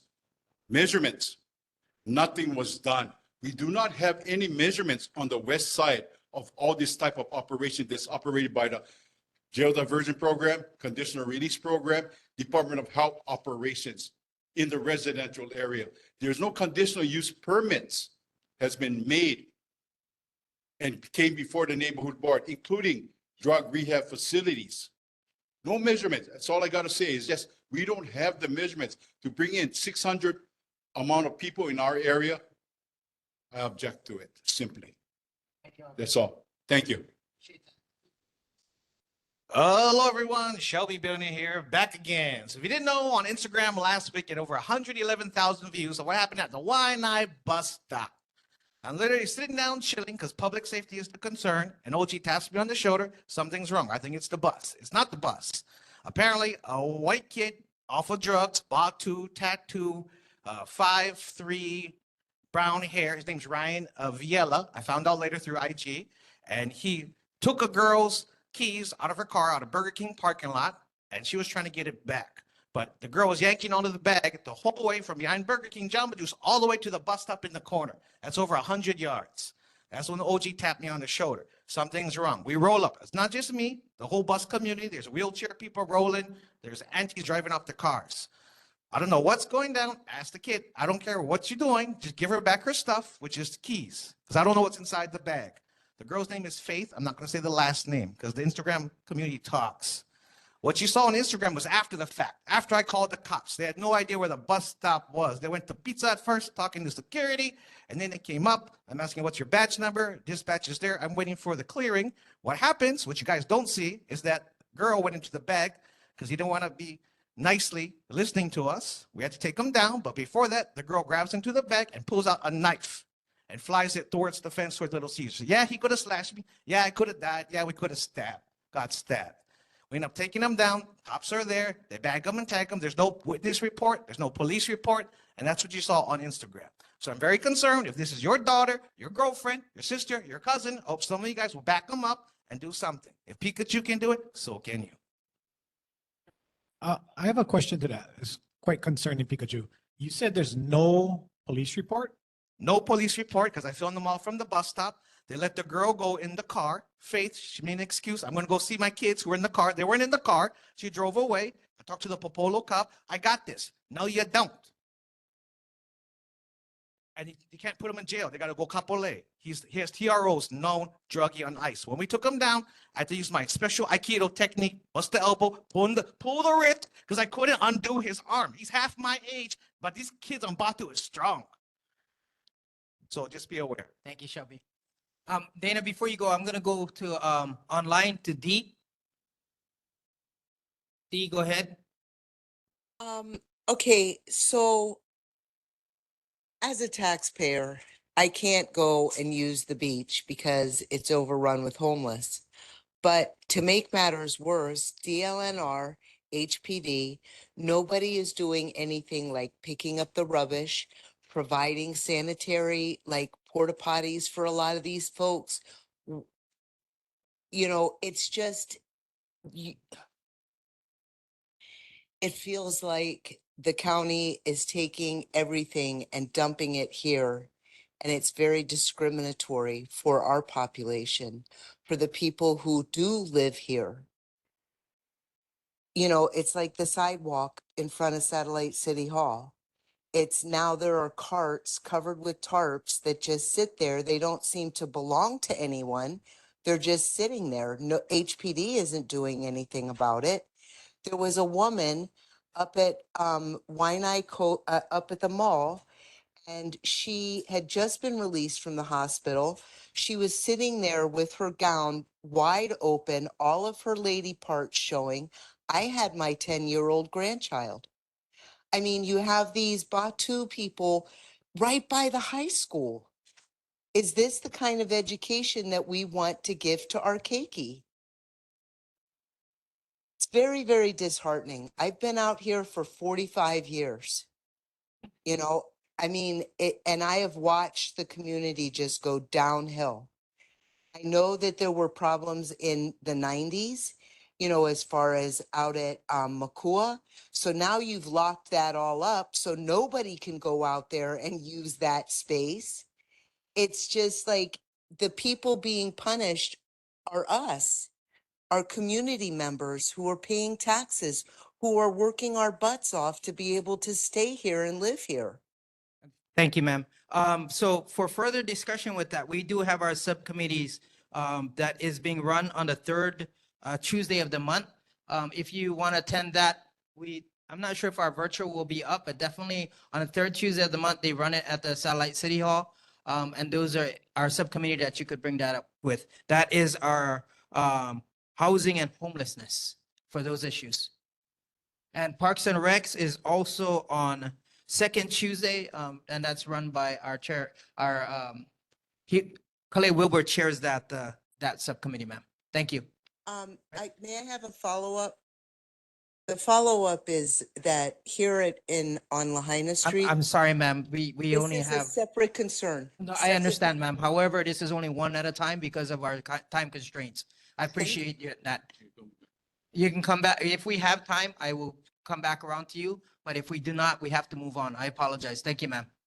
Dana? So my community concern is that we often don't utilize cultural sensitivity in this space.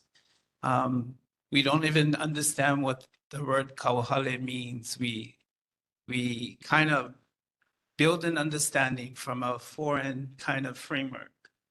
And so that needs to stop. If you don't know what you're talking about, please do not say it. Kauhale is not a homeless shelter. It is a village. So let us get this understanding. If people don't understand what kauhale is, please learn Mako'olelo Hawaii. Mahalo. Thank you.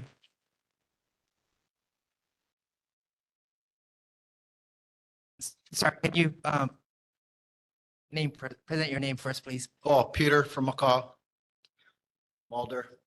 So, I object to all the homeless housing. I feel it's an enablement. I work really hard for my money. I started working construction at 15 years old. And blood, sweat, and tears. I'm lucky I have a house.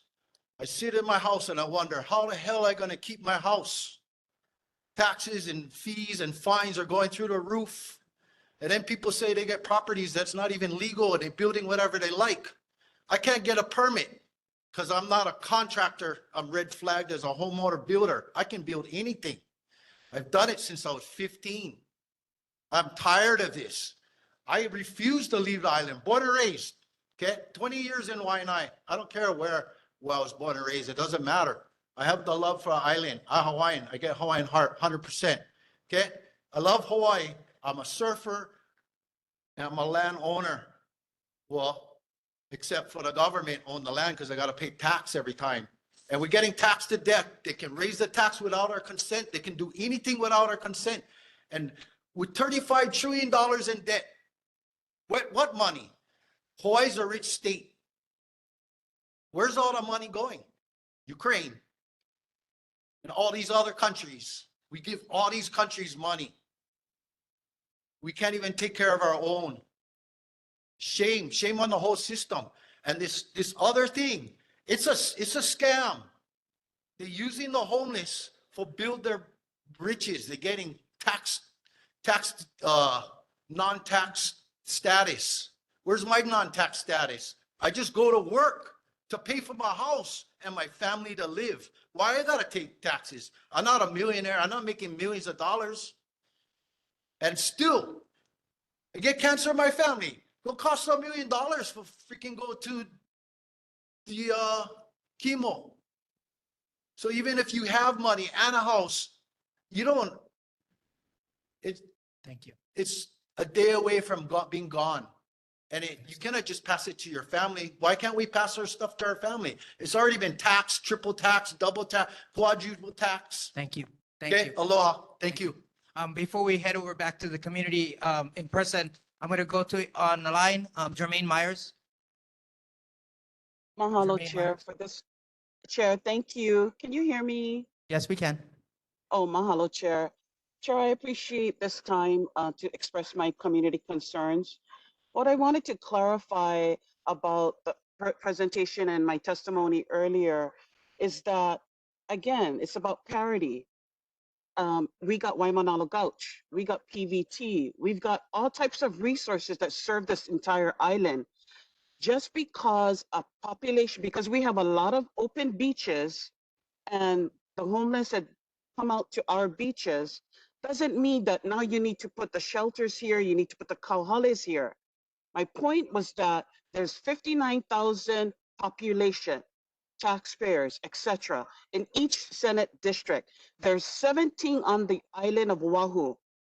Put Kauhale in Pearl City, Aiea, Kaka'ako, Kailua, Hawaii Kai.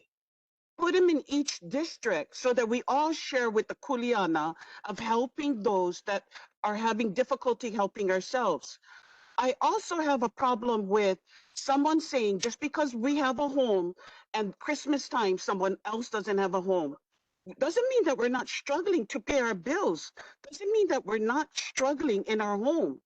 So I don't like this kind of guilt tripping about the issues. I like what one of the board members said about don't come with emotions, but come with information and facts and parity regarding the issues in each Senate district. I don't like the fact that some of the people that are part of the Waianae Kupuna Council don't live in our district. They live in Kapolei, they live in Kaneohe, but they're speaking for our district. That is not fair. That's another issue that is uneven, unequal. The board members on Waianae live and reside in Waianae. The board members in Nanakuli Maili Neighborhood Board reside in Waianae Nanakuli Neighborhood, Nanakuli Maili District. And so again, these are the neighborhood board issues, and they're not very easy to solve. But I don't like someone coming and ramrodding down in our district, number 22, Senate District 22, ramrodding 600 beds when we already have 4 Kalahale shelters and numerous other things. In the Nanakuli Neighborhood Board, we were asked to put another clean and sober, but because of the law that says you cannot have it within so many feet, that proposal got killed because you cannot have so many clean and sobers within so many feet. But again, just because we have open land, just because we have beaches, doesn't mean that we can have these things just popping up in our district. And Thank you, that's Jermaine. more population, more cars, etc., more buses, etc. Thank you, Thank Jermaine. you, Chair. We I appreciate appreciate that. it. Thank you. Go ahead, Board Member Chris. Miss Myers and the gentleman over there, I forgot your name. I just kind of wanted to support you guys on that. Nobody should ever feel guilty about being able to celebrate Christmas in the home that you work hard for. Chris. We should never feel guilty about that. Thank you. Okay, I'm gonna go to online first and I'll go back to you, sir. Ms. Calais Salcedo. Aloha. I just want to say, with the homeless, I can say this. I took homeless family off of the beaches. Family of 5. I took them. I have put them in my house, my homes. No, not one penny. 6 months, I'm gonna tell you. So you cannot say I don't have the heart. I took kids, the drug addiction, kids with CPS, okay, that had no birth certificate. I've been there. Family members that choose the drugs over, that choose to be homeless. And that's by experience. I have the power to show you guys what I had done for my community. But I will not, I'll be damned if anybody going to turn around and say, where's my heart? I took homelessness of Keau Beach Park, put them in my beach place. Okay, not a penny. To this day, I can get her. A lot of people that I had helped, me and my husband helped, not a penny. I'm just tired because we all need to understand gentrification. We have the most prime lands here. Gentrification would always be the problem. They're not here just to help. Using that as an excuse. What they started with, the Cedar Farm, work with that. That's what I'm going to tell the board. They need to work with what we have already, not keep opening it and pricing other people out of the hard work, earning money and raising. Gentrification is the biggest problem.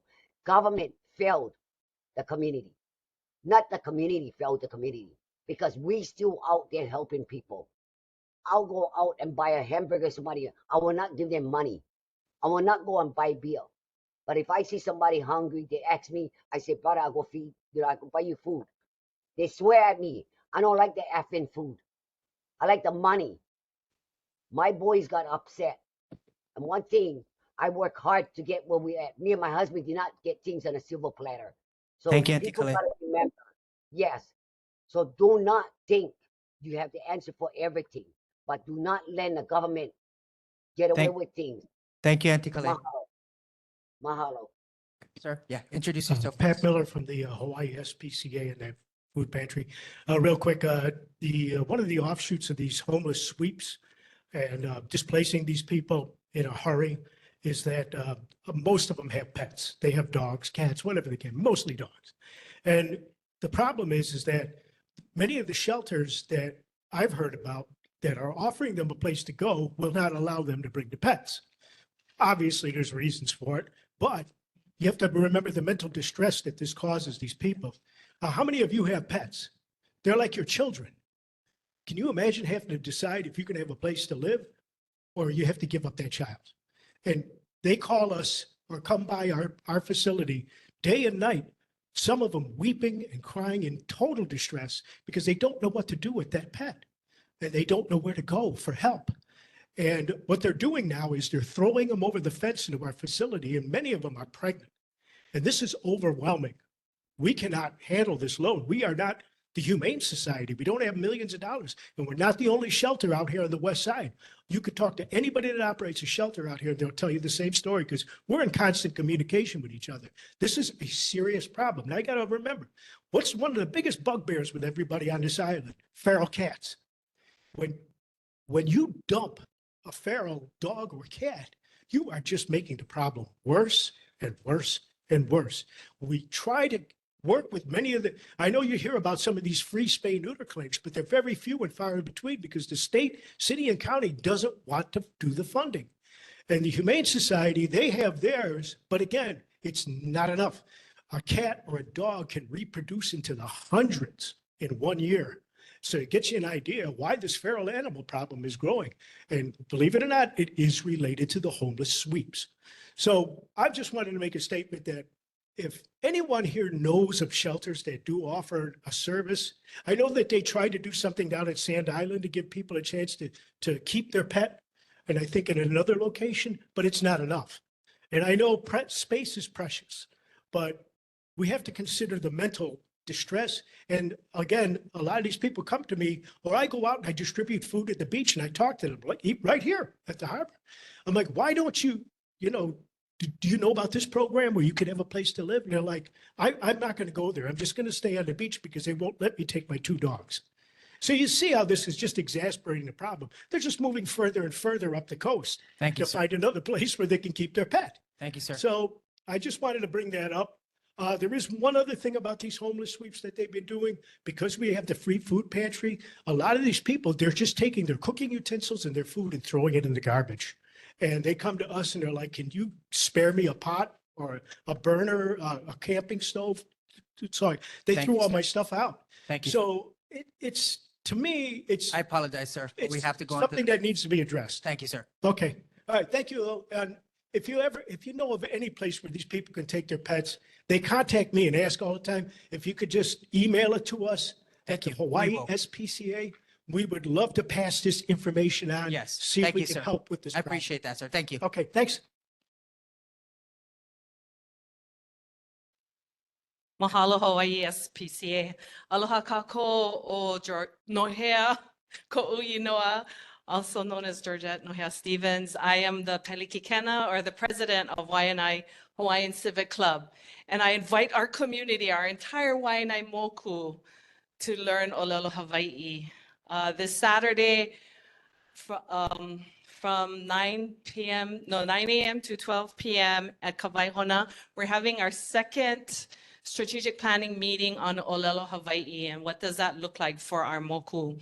So what we've done so far is every Monday evenings, we have kuka kuka or talk story at KS Maili from 5:30 to 6:30. And after that, we have ukulele kanikapila, 2 ways to learn our language in a kind of easy way. And tonight, in fact, Kumunani back there, she started Olelo Hawaii class every Tuesday and Thursday nights from what time to what time? 6 to 7:30. And if you want more information about that, just check Alulike Nanakuli. And those are free, right? Free and open to the community. So as a result of our strategic planning meeting, that will help us to guide us in how are we going to make it possible for everyone in our community to speak our language, no matter what race, no matter what gender, no matter even for our little pets down here. We want everyone to learn how our language so that we can learn how to be Hawaiian. Mahalo. Thank you, Georgette.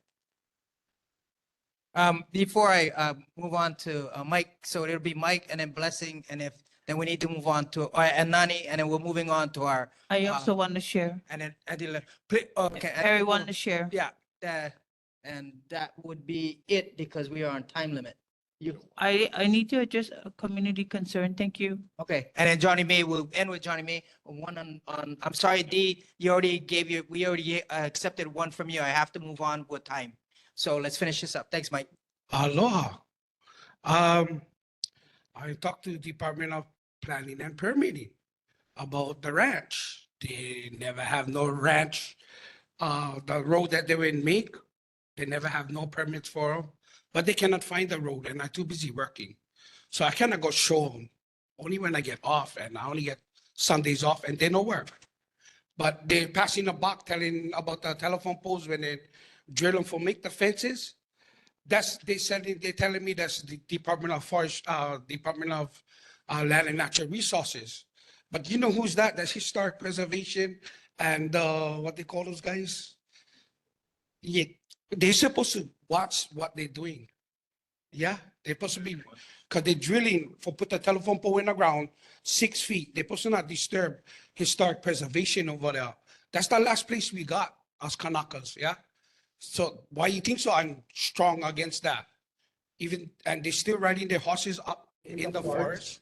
They're not doing nothing. I mean, the forestry not doing nothing.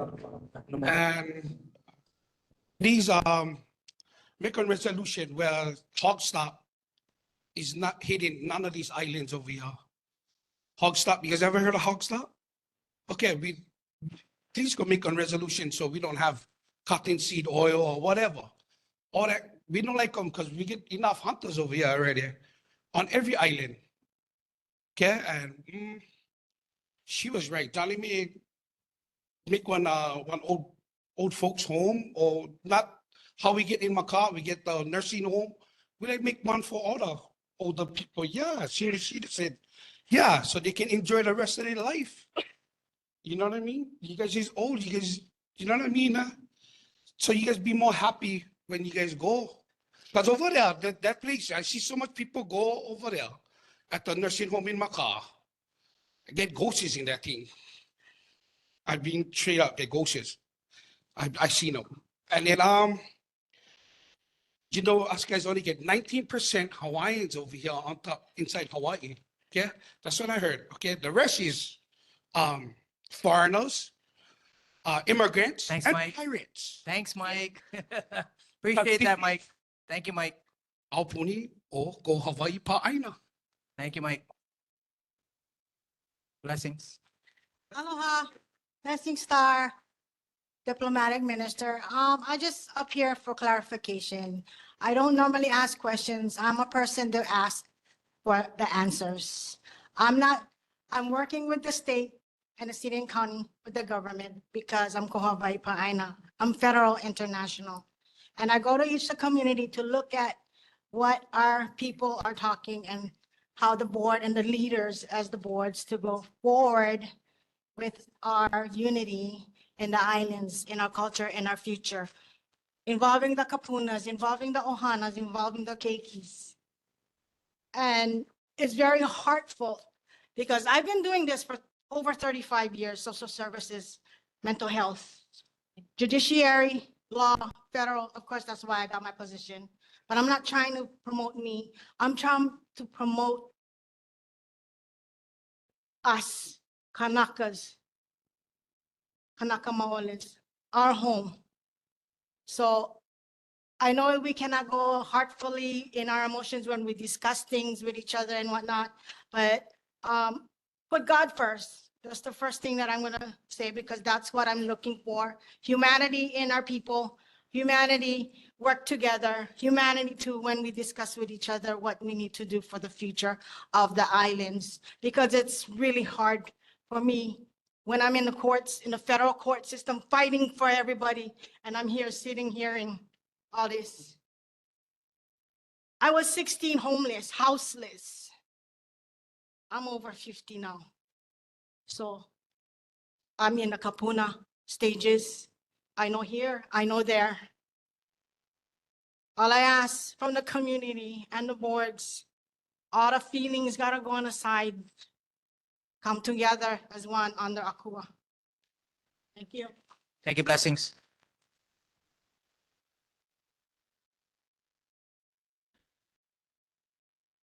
Aloha mai kako.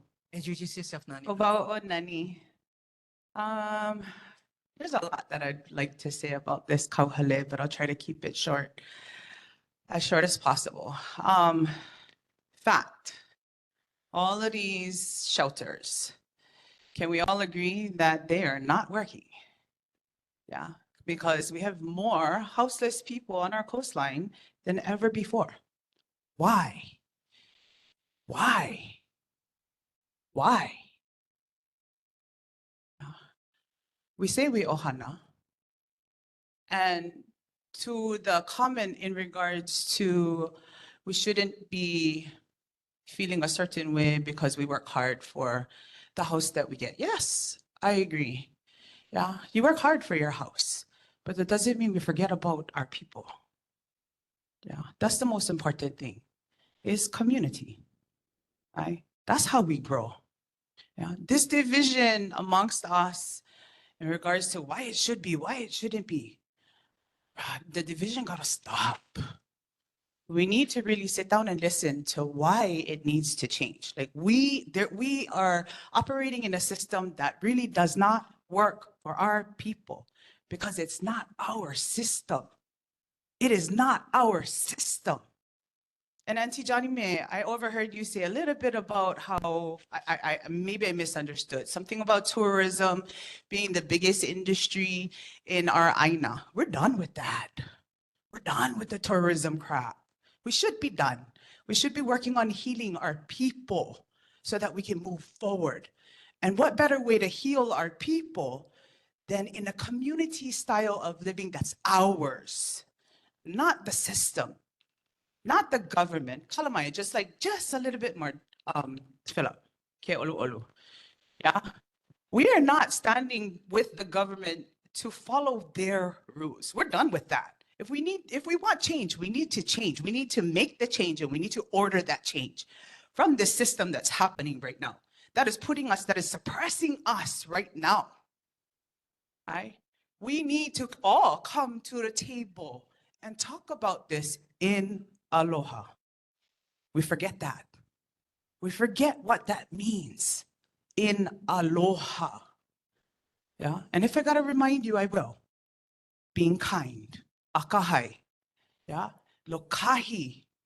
We are not in lokahi right now. Being in unity. Yeah. Olu. Yeah. We can agree to disagree, but we don't have to argue about it. We need to find solutions, kako. Solutions. That's how we move forward. Ha'a.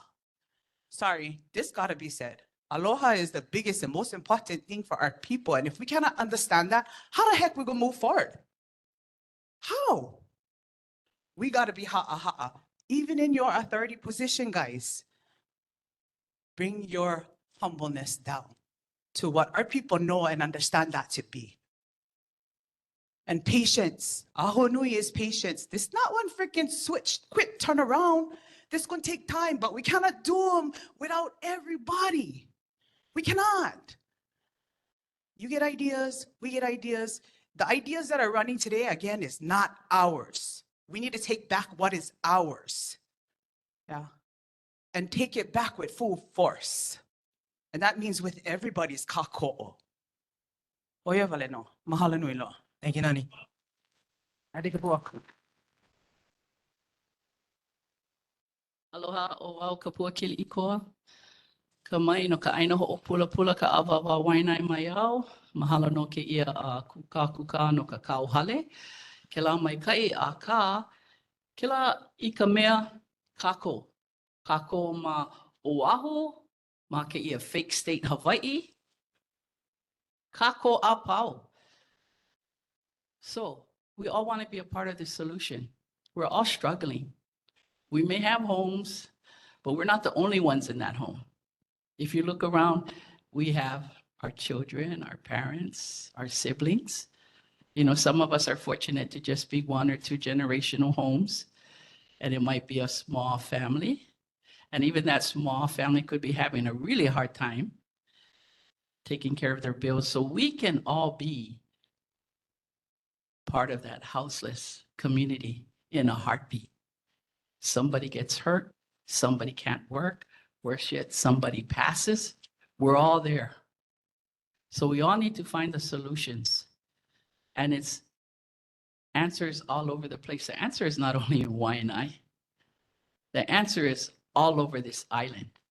Senator Donovan De La Cruz, he had some land, Central Oahu, that he wanted to do for mass training, federal departments coming in. Part of war, part of militarization, weaponization. Against who? Eventually, it'll be against us. But fortunately, the legislature just downscaled his program, which tells me that there's more Aina out there. So it doesn't have to be on our beautiful beaches, in our parks, or worse yet, in the sticks where they shouldn't be because it's not safe and healthy. But we here in Waianae, we can look at Waianae, but we can also look at other places because we need to have a just society, not just in Waianae, all of the Heva, but a justice society because there's been too much injustice being done, imposed upon us, Kanaka, imposed upon you that live in Kanaka neighborhoods, like the Waianae Coast, like Waimanalo. So let's be a part of that solution. Let's get engaged. I would love to be a part of that PIG or some support to it. Yeah, let's just work together. Mahalo. Thank you. And Johnny May. Thank you. And don't forget, no military land lease at all past 2029. We cannot let that pass. So we always have to keep that in the forefront as well. Mahalo. So okay. So the Waimanalo tiny homes over there, there's no indoor plumbing. 66 years ago when I was 5, we had no indoor plumbing. This is 2024. And this is what they wanna give the people of Waimanalo. The governor needs to do an EP, and that's an emergency proclamation to Makaha Valley for senior citizens residential area and a community center. People come to our community and tell us what is good for us. We don't go to your community and tell you what is good for you. Nonprofit seems to be the 4th branch of government. So now listen, if there's no money given to the nonprofit for their business, then they would not be around. They would not do things for free. Okay? So we're not talking about children that never begin their life yet. We're talking about the elderly and the over 18-year-old that had a chance of life. Nobody talking about the keikis that never have chance in life yet. Ohana, what is Ohana? If we talk about Ohana, Aloha, what the hell is your family doing out in the streets? If you talk about Ohana and Aloha, talking and doing, it doesn't jive, okay? It's not on the same page. I'm not saying that I've seen over and over our politician or people who getting money for this program will go against the community in which they live. To me, that's not Pono. Not Pono at all, ladies and gentlemen. Thank you. Thank you, Johnny May. So before we move on to our next agenda, it is 8:44 at this time. I do not believe we're going to be finishing our agenda. So I wanted to inform everyone who is left on our agenda that we may not be able to get to. We will start next month at that agenda time, at agenda list. So if we end at 8 and anyone under 8 going to 11 will be starting our next month's agenda. That way we have fair presentation throughout our monthly meetings. Thank you. So moving on to 7 on board business, 7.1, approval of our Tuesday, July 2nd, 2024 minutes. Chair, there's a correction if I could. Okay, go ahead, ma'am. Okay, that would be 2.2. The governor's rep at the time was Damien and not Stacy Lynn Inlay. Where is that? Okay, here we go. On the front page of the draft minutes, on the first line on guests. Yeah, okay, thank you. Otherwise, if there's no other correction, approve the minutes as amended. Second. Second, okay. July 2nd's minutes has been. Go ahead, Ms. Kapoor.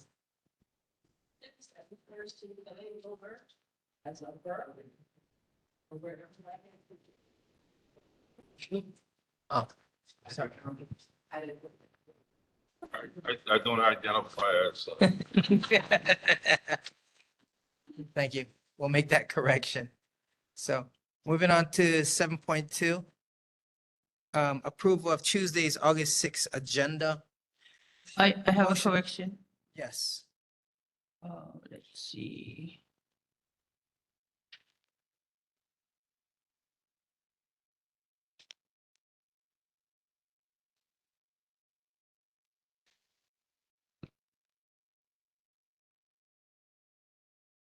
See, you can call me back later. Where is it?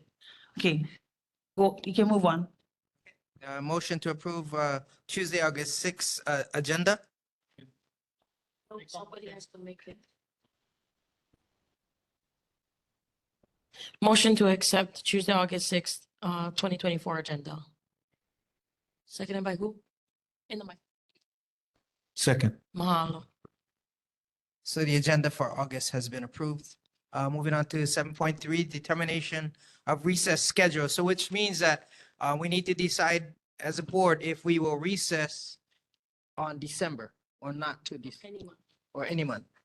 I'll chime in real quick. The boards are allotted up to 3 recesses if they wish to use all 3. Typically, boards will recess in December due to holidays in 1 summer month. The 3rd month is completely up to the. That's just generally as a board whole or body. That's what everybody else does. Thank you, Jeff. So right now, we have already used their summer month. And so right now we have to decide if we will take November and December. That was for the first year. So you're given three recesses a year. A year. So you have 3 in total from now until June 30th, 2025. Okay, so definitely in December. And if we're going to be taking recess again in summer. And if there's any other months that you would like to recess, we just need to vote on that. Any other months besides December that we need a recess on? We can always come back to this and add the recess if we need to. Okay? So December 3rd, we would recess for the holidays. Just need a motion to. Yes, Apua. December is still early, right? January. New Year. January 7th would be. Okay, so that's the option as well. We can do December 3rd or we can do January 7th. So would, yeah, so motion to, okay, so for December, if you want December, can someone please make a motion for December? If there is no motion for December, we'll move on to January. Motion to recess in January. Second. So motion to recess in January has been approved. Any Second. discussions? Any? Nope. Okay, moving on. 7.4, report of board members. Yes. At least, because the last couple of years, we never have December, so at least this year, maybe everybody can bring a Christmas grab bag on our December meeting. motion. Be in a spirit. Second the motion. Okay. Bring Carlo. Okay, 7.4, report of boards members' attendance at other meetings and declaration of conflict of interest regarding any issues on the board minutes that would require disclosure or recusal. Recusal. Perry, Go ahead, Ms. Your member. August 1st, I met with Lynette and Dana and another individual. Yeah, so I met with them. Thank you. Thank you. Any other board members?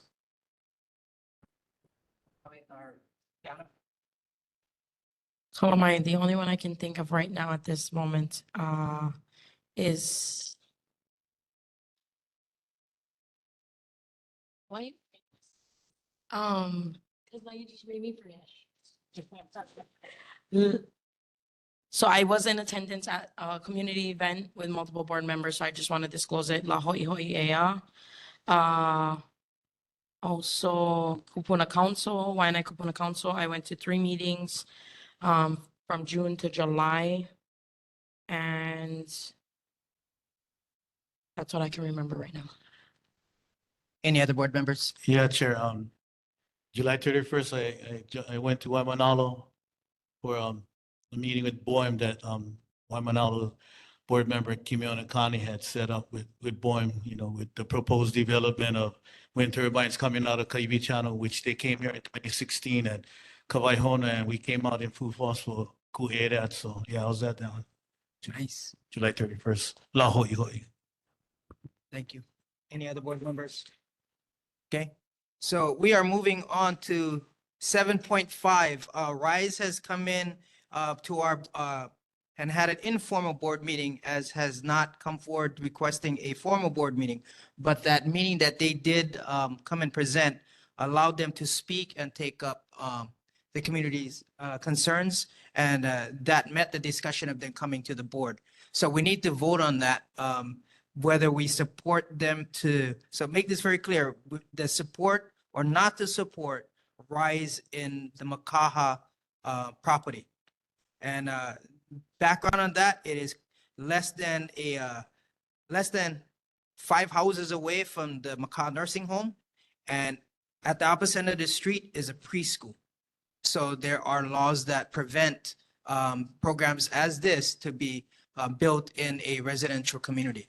So with that background, we need to vote on for support or not to support Rise in that specific area.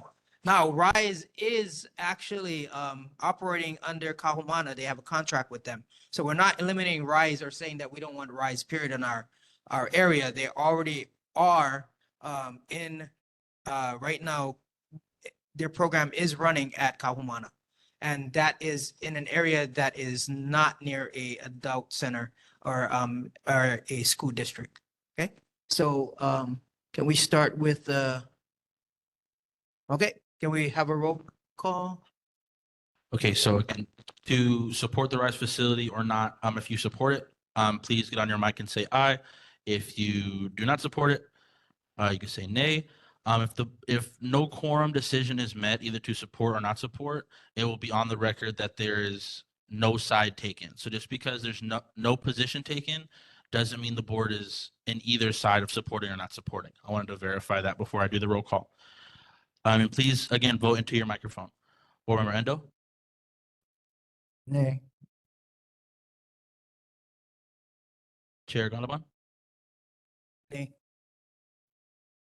Member Lanford, Nay. Board Member Perry, Nay in the location as stated. Thank you. Member Vahilani, Ahole, ku'e. Board Member Khalil Wilbur, Nay. Board Member Tiana Wilbur, For reasons and concerns of the community, nay. and Board Member Muraoka. Nay. So due to the vote, the Waianae Neighborhood Board Number 24 has elected to not support the RISE facility. Thank you, Jeff. Okay, moving to 7.6. I was asked to put this on the discussion, and there is no one here present to address this. It was addressed at a Zoom meeting with Kali Watson, and this was Kauhale housing at Kapuni Park. And people were asking for further information, and that's why this was added to the agenda, just to be on public record. Chair Yes, Perry. Andy Kapoor, can you go ahead to the mic and explain this one?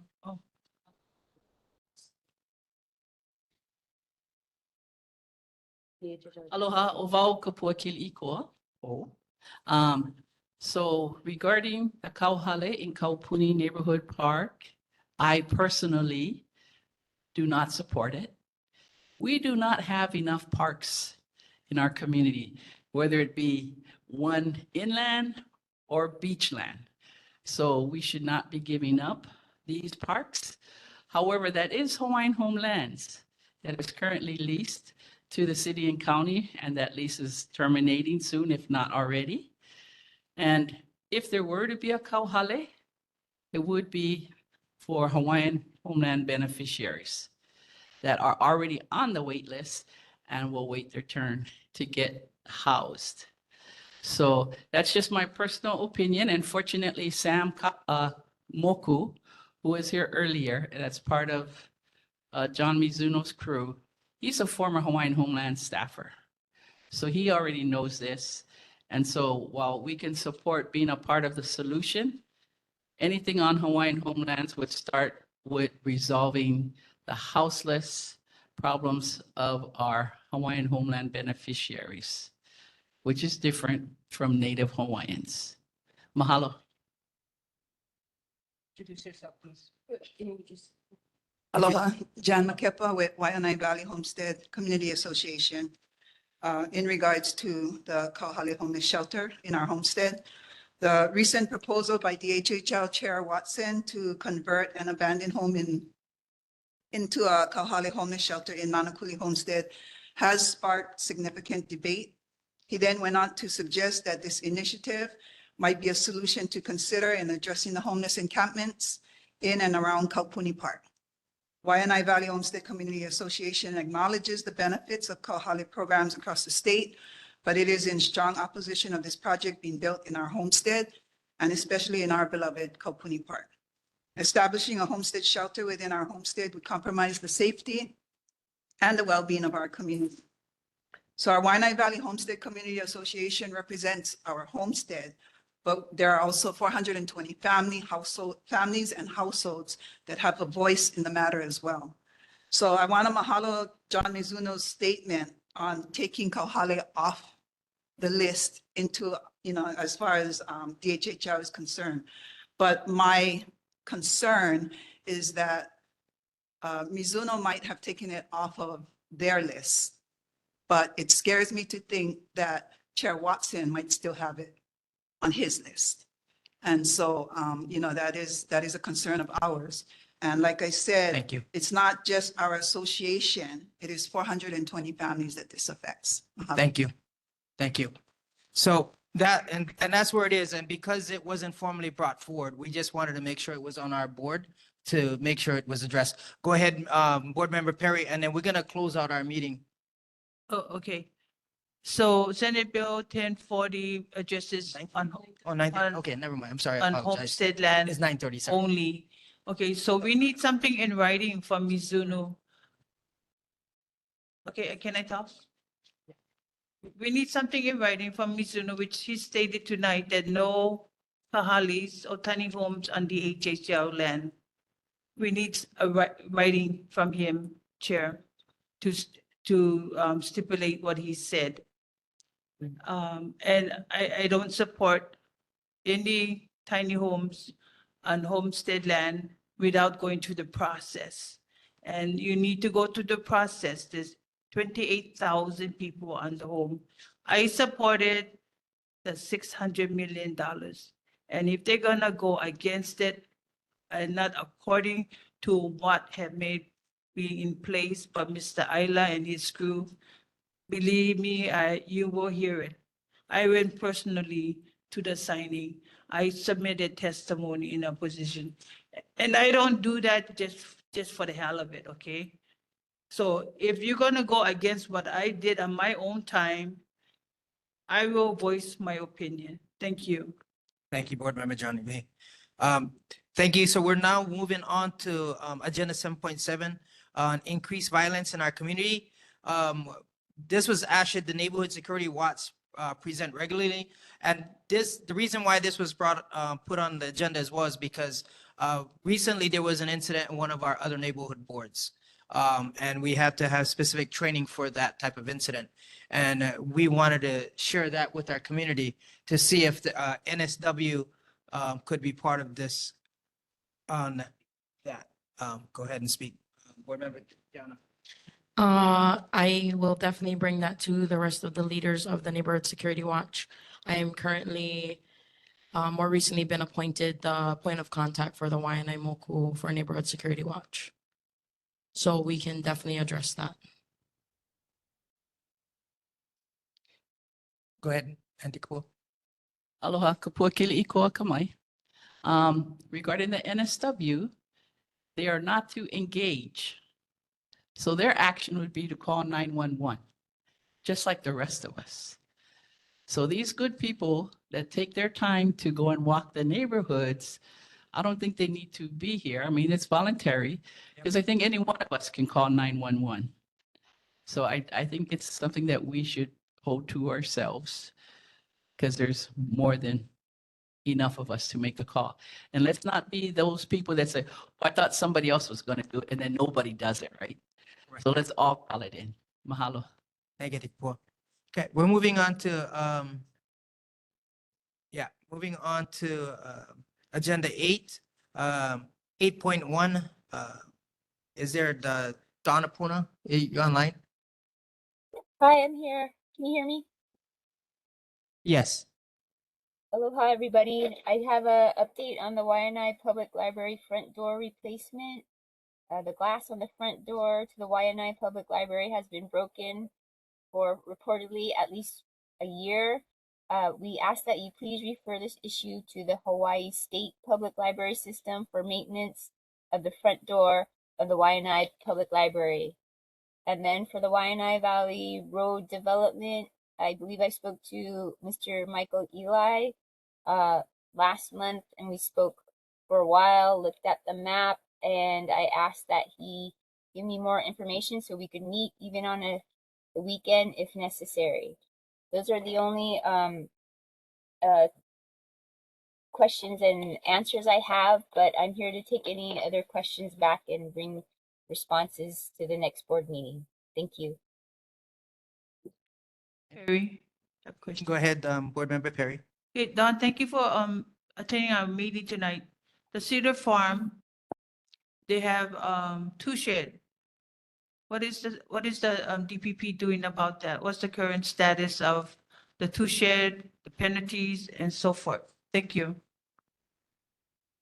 So I think that Department of Community Services are working with Cedar Farms, but we continue to monitor. I think there are still some pending violations, so we'll see what the landowner does as far as the further development and correction of any violations.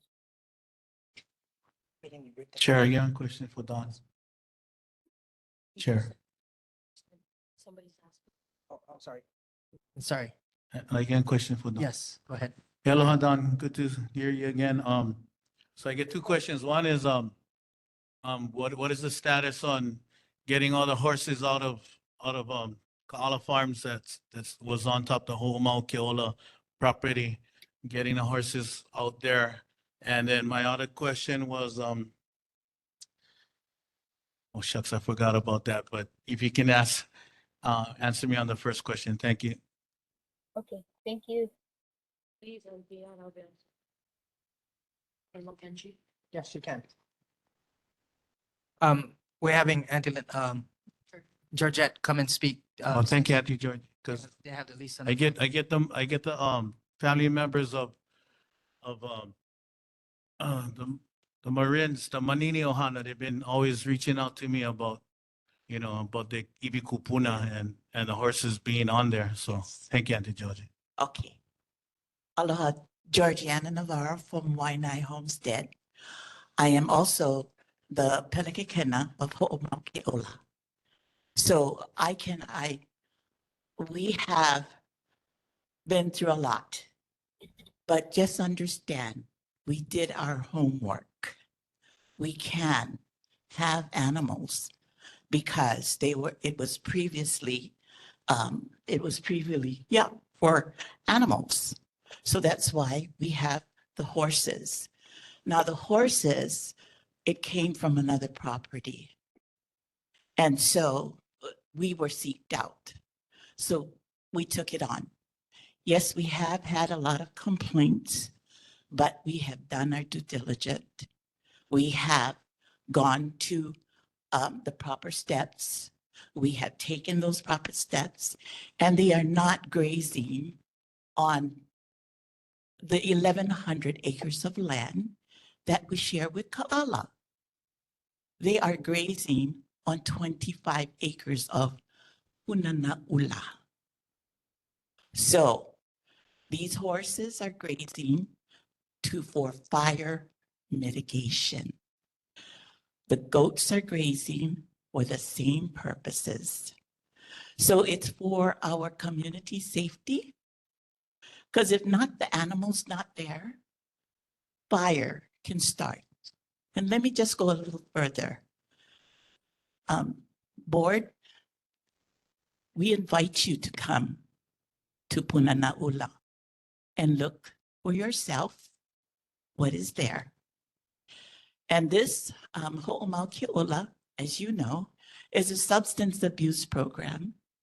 And we help those that is incarcerated or they come off the street to seek help from substance abuse and drug alcohol. I have been with the program for 13 years. I love this community. We don't want to, as we say, we got to help each other. And I love my community.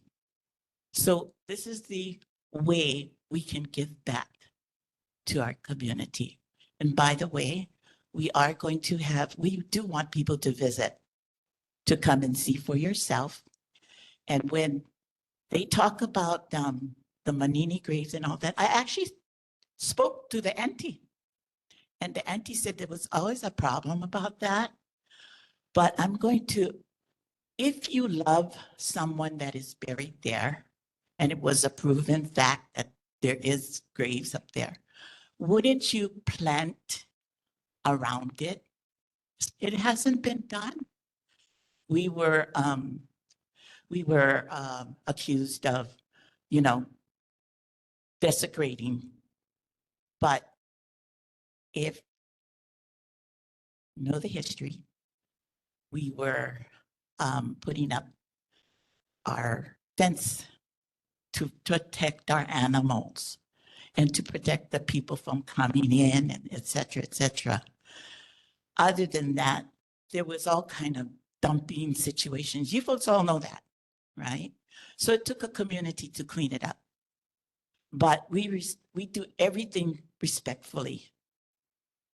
I'm speaking on behalf of the program that I know for over 13 years. Thank you, Auntie Georgette. Yes. Mahalo. Mahalo. Auntie Georgie. Yeah, I got I found out my second question for Don. So I live up in Puya in Waianae Valley in Homestead, and within the last, probably like the last year and a half, I don't know if anybody else heard, but get gunshots that go off. It's almost like it's like like on gun range. Whoever live up Puya, you guys heard the guns going off. So it sounds like there's a gun range going out somewhere out Waianae Valley before the homestead, Don. I don't know exactly the property, but I wanted to bring that up. So if any other community members can help on that, because yeah.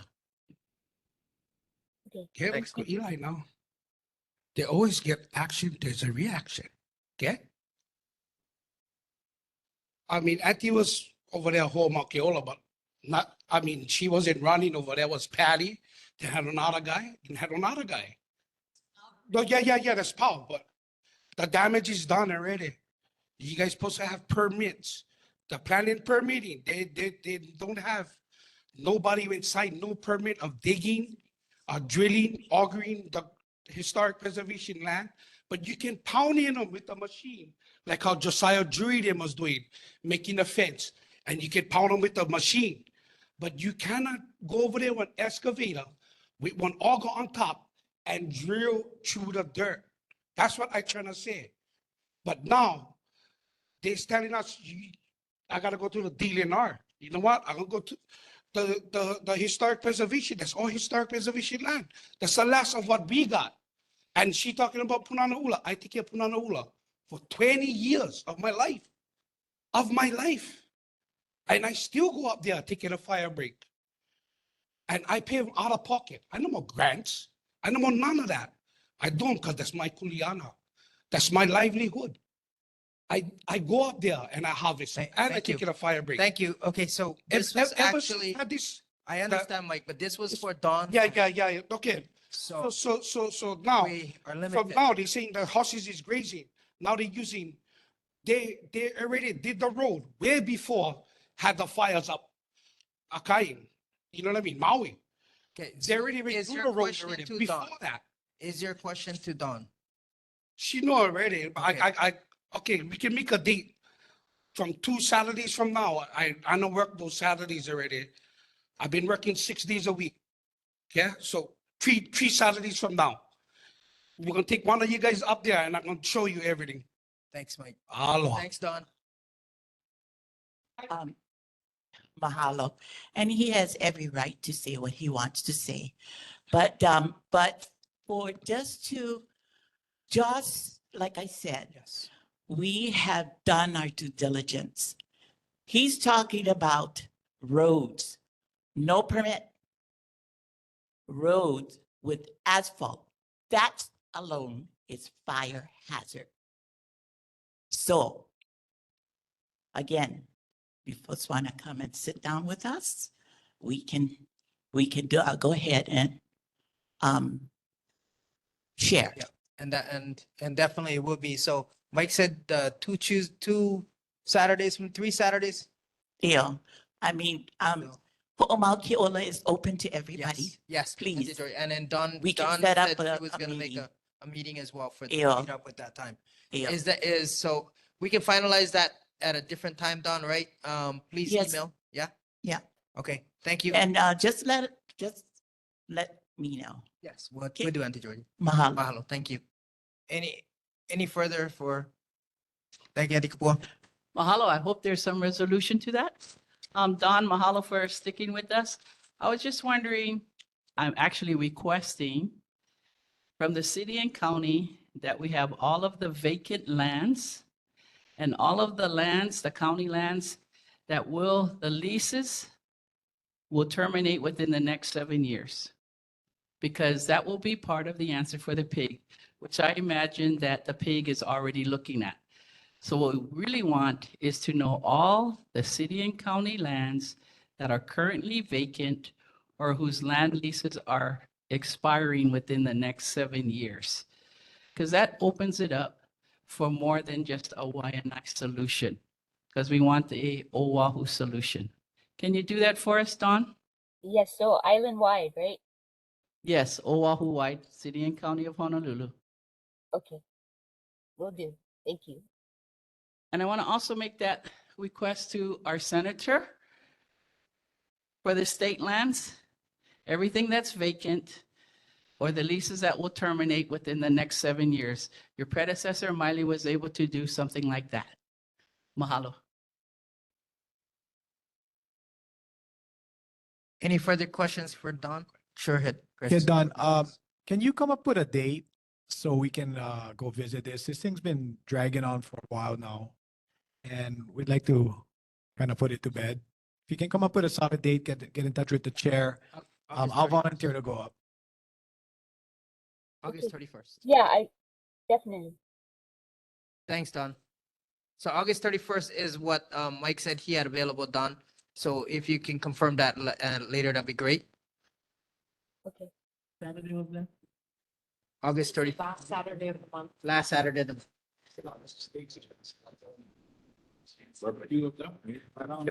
Okay, Board Member Kalei.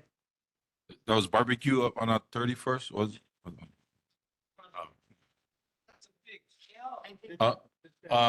Don, the question is regarding this new initiative about runoff, where they're trying to tax all the homeowners for runoff that runs off of their property. I mean, to me, that's, you guys are already taxing us for all kind of other things, and of course, property value has gone up, so you guys got a bigger tax, and yet you guys still don't have money, and you guys are trying to find other ways. But the question is, how can you tax runoff for the Waianae community when all the roads in Waianae, with the exception of Farrington Highway and Keeley Drive, are all privately owned? The city and county does not own any of those roads. You guys maintain them, and you guys don't even have the infrastructure. I mean, do you guys want to charge for runoff in, I mean, just to take an example, Kailua is built on sand. Nothing runs off in Kailua. It goes straight into the ground. You know, so there's a lot of issues here, you know, and you know, regarding this runoff initiative that you guys are trying to do, and communities are unique in their own way, but we don't have the infrastructure. We don't have sidewalks on Lahaina Street that are ADA compliant or safe for people to walk on. Could you please reiterate or give us some kind of idea of where you guys are going with this initiative? Don, I can actually provide information on that. I'm actually on that advisory board. So for clarification is the stormwater. So there's two increases that is happening, and that is the sewage due to a $4.3 million upgrade to the sewage systems island-wide, and the stormwater requirement to maintain the stormwaters as well. That was a agreement that was set with the federal government. Those fees have not been set yet. They're still in advisory. Those fees are projected to start in 2025, but they're still in advisory. So as we obtain more information for that, I would definitely present that to the board. So I am on the advisory board, and Tiana has been there as a sidebar person, listening into these things as well as asking questions. So thank you, Board Member Kalei. Well, then my question to you is, in the past, money's been appropriated for sewer upgrades, and what they did is they built up the facilities so that they can build more homes. First, they built up the facilities in Eva and everything so they can bring in more development, which they just did again. And now there's more developments coming in, and none of those developments have Kahales in their plan. You know, that would be great for you guys to look into that. But now we're getting another 4.3 million to what? Build up more sewer facilities so that you guys have more sustainable, and you guys can build more, develop more, which is just going to price us and push us out of our current living conditions. Again, a lot of questions we got here. Yeah, and I agree, Board Member, Wilbur, that is in the advisory and there's a lot of questions. So that advisory consists of members from all communities island-wide. And those are the questions that have been asked. And again, it's still in discussion. You know, it's part of the federal, mandate that was required by the city, and it wasn't to deal with just the, building or, you know, development of different areas. It was the required treatments that, the environmental EPA had set for Clean Water Act. And so that's what it was definitely for, and not necessarily the development. So as we move forward and obtain more information, I would definitely get that to you. So moving forward, we have Jermaine Myers online. Thank you, Chair. I'm going to make this really quick because I understand the time constraint. You know, we've been speaking about the storm drain fee, et cetera. And since you're on the advisory committee, I'd like to ask this to the advisory committee, but also to the storm drain advisory committee, but also to the mayor's rep. You know, HECO is going around door to door right now, and they're changing our meters. So they recently changed my meter in order to make it upgraded so that it would be more accurate, is what the gentleman told me when he came to upgrade my meter, so that we would get billed accordingly, because the old HECO ones were slower, so we were not really getting our full energy bill. Now, with regards to the stormwater, we have brought this up many a times to the mayor's rep and to representatives that came and spoke about this fee that they wanted to instill on us. In the Waianae Moku, in our district, or in our Senate District 22, we are mostly homes, and we water our yards because we live in a dry area. So I've been asking Board of Water Supply, when are you gonna come and change the meter so that there's one meter for the in-house plumbing, what we put down our drain, as far as with our toilet and with our sinks, compared to, so that's water consumption, compared to another meter that it says what you're using in your hose. So what's going in your hose in your yard, outdoors, it's going into the ground. It's not going into the wastewater treatment center as what's happening with the indoor plumbing. But yet, with all this upgrade, nothing has been spoken about a upgrade in the meter to have this separation so that we get properly billed. Many of us know that have a water bill, the wastewater is higher than your water consumption. But yet when we consume water, most of it is watering our yard too, so that we can water the plants. We don't have that much water going into the storm drain in Waianae Moku. So I just want to make that point, and I want to ask again, over again, when are we going to have the upgrades for the water meter separation? Thank you, Mahalo. Jermaine. And that was definitely brought up. And honestly, if I'm in that same situation, and basically Board of Water Supply says, if we want to do that, we have to pay for our own meter. So, yeah, and I didn't think that was an appropriate answer to it, but that is the only way that they would separate it. You have to pay for the secondary meter. And then you have to turn in the differences, the numbers for that second meter, because it's on your property. Thank you, Chair. Kapua. Aloha Kapua again. Mahalo board members, Jermaine Meyer of Nanakuli, Myers, and Calais, and Philip. Mahalo nui.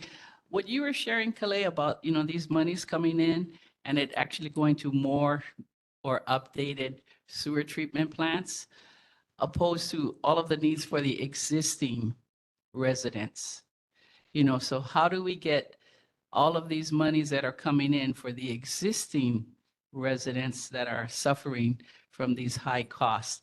Because when you convert from cesspool to sewer, and again, like Jermaine just said, much of the water is still to the INA, and a lot less of it is to the sewer plant. But then your fees go up 3 times at least. So did they tell you how much it costs for you to put in that meter? No, no, no. For that Philip. sub meter, you have to buy it and they have a list of approved meters.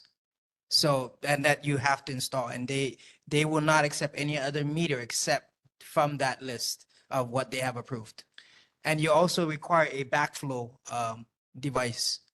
Is it possible to put the link to Yes, this advisory committee in your future, in the Yes. minutes? Yes. So that those of us that look it up, we can go Yes, and look for I'll do that. these conversations. Okay.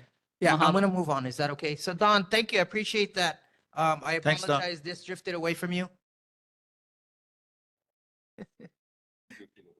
She's like, whatever.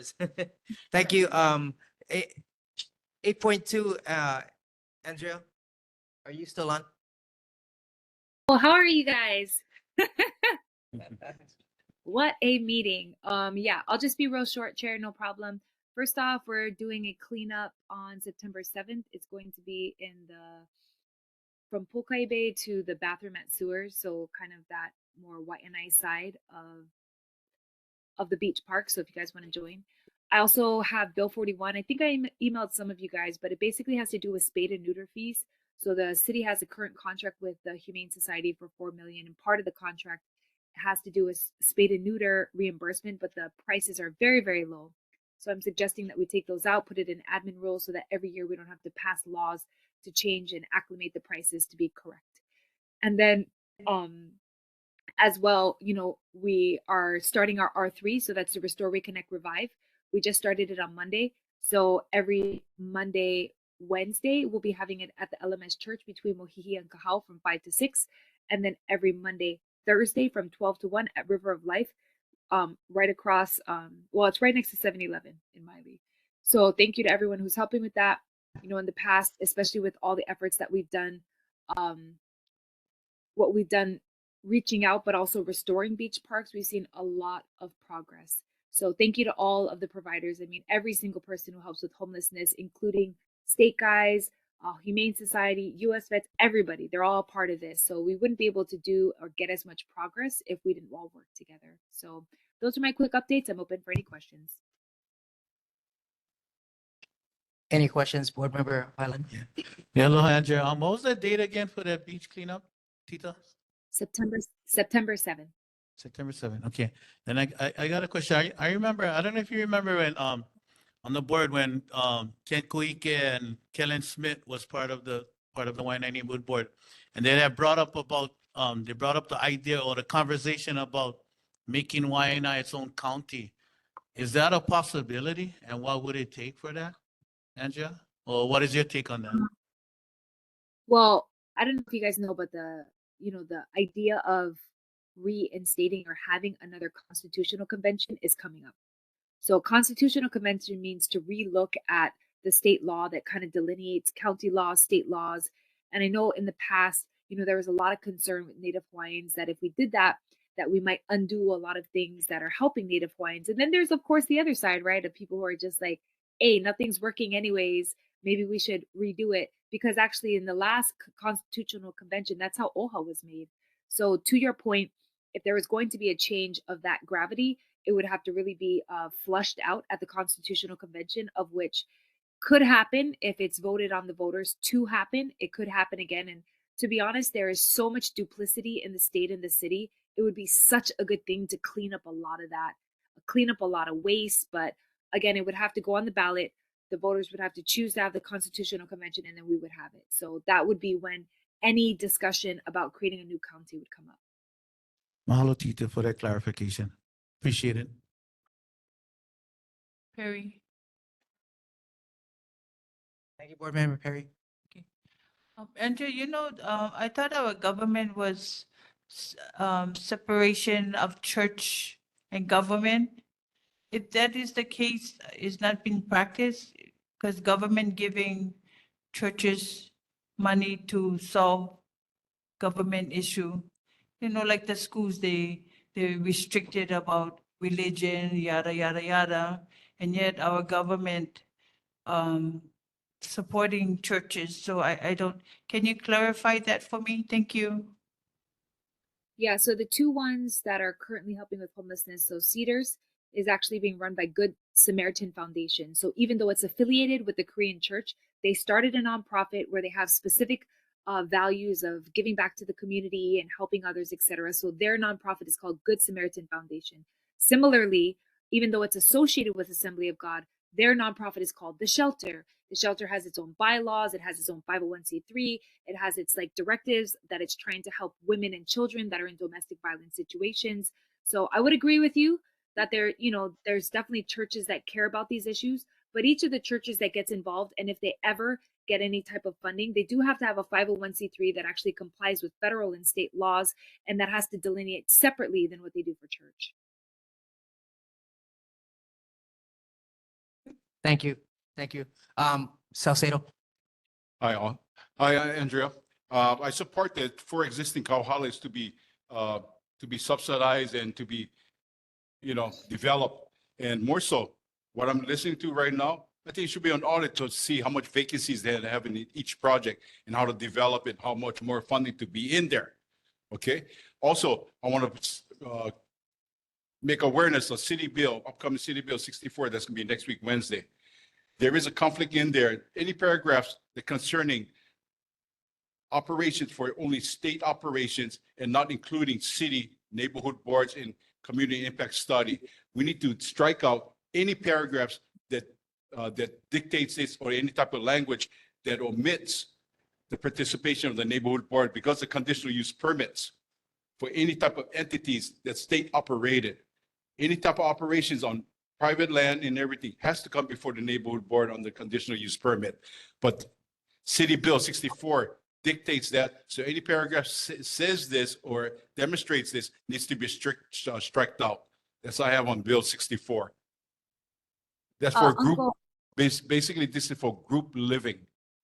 Yeah, Group so living Uncle, facilities. I am going to have a Bill 64 working group discussion. So anyone who's interested, I am actually specifically going to be honing in on the agricultural portion of the land use revisions for Bill 64. That will be August 14th at 6 p.m. virtually. So if you're interested, my office can send you the link. But yes, Uncle, the edits for Bill 64 are still ongoing. And I hear what you're saying. We need to keep that in there, which I don't know if it got changed. But to be honest, Bill 64 is 264 pages. So it's a pretty complex one. I invite you to be at the meeting. I invite the board members to be there. It's going to change our land zoning, our large agricultural land into CPRs possibility. And basically it's going to change the zonings and allowing for group living facilities like Kahales. The state I don't know. operated, so we just strike out. I see possibilities there.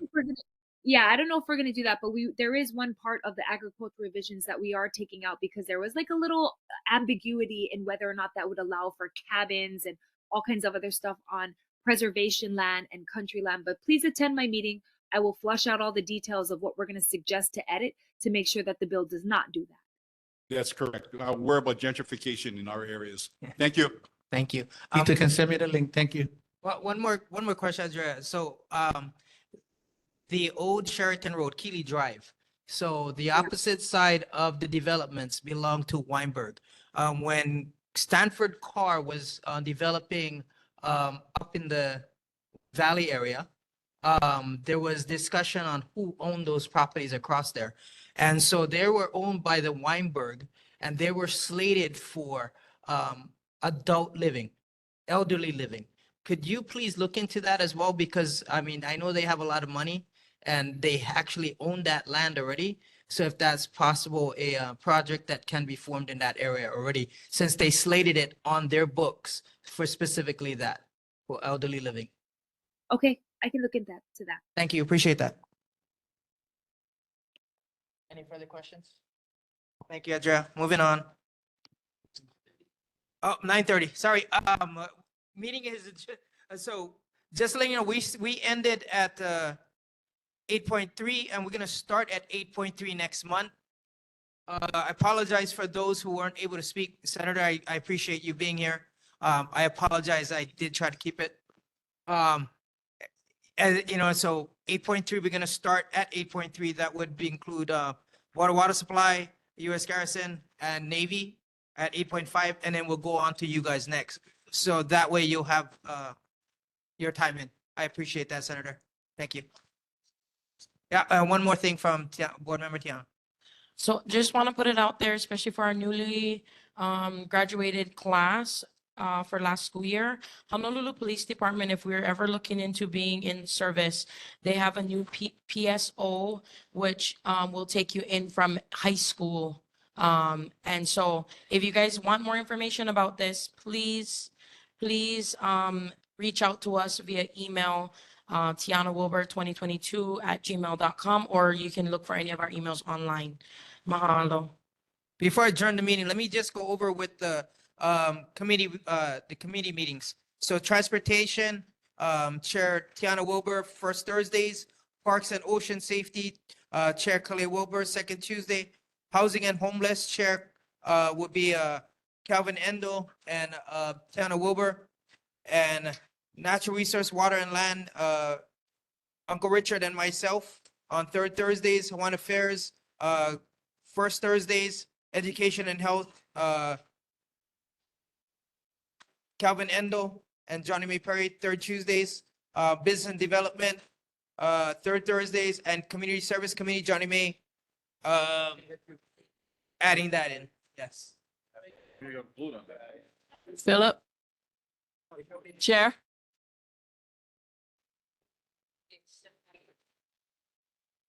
Chair? Chair, could I just make a last announcement?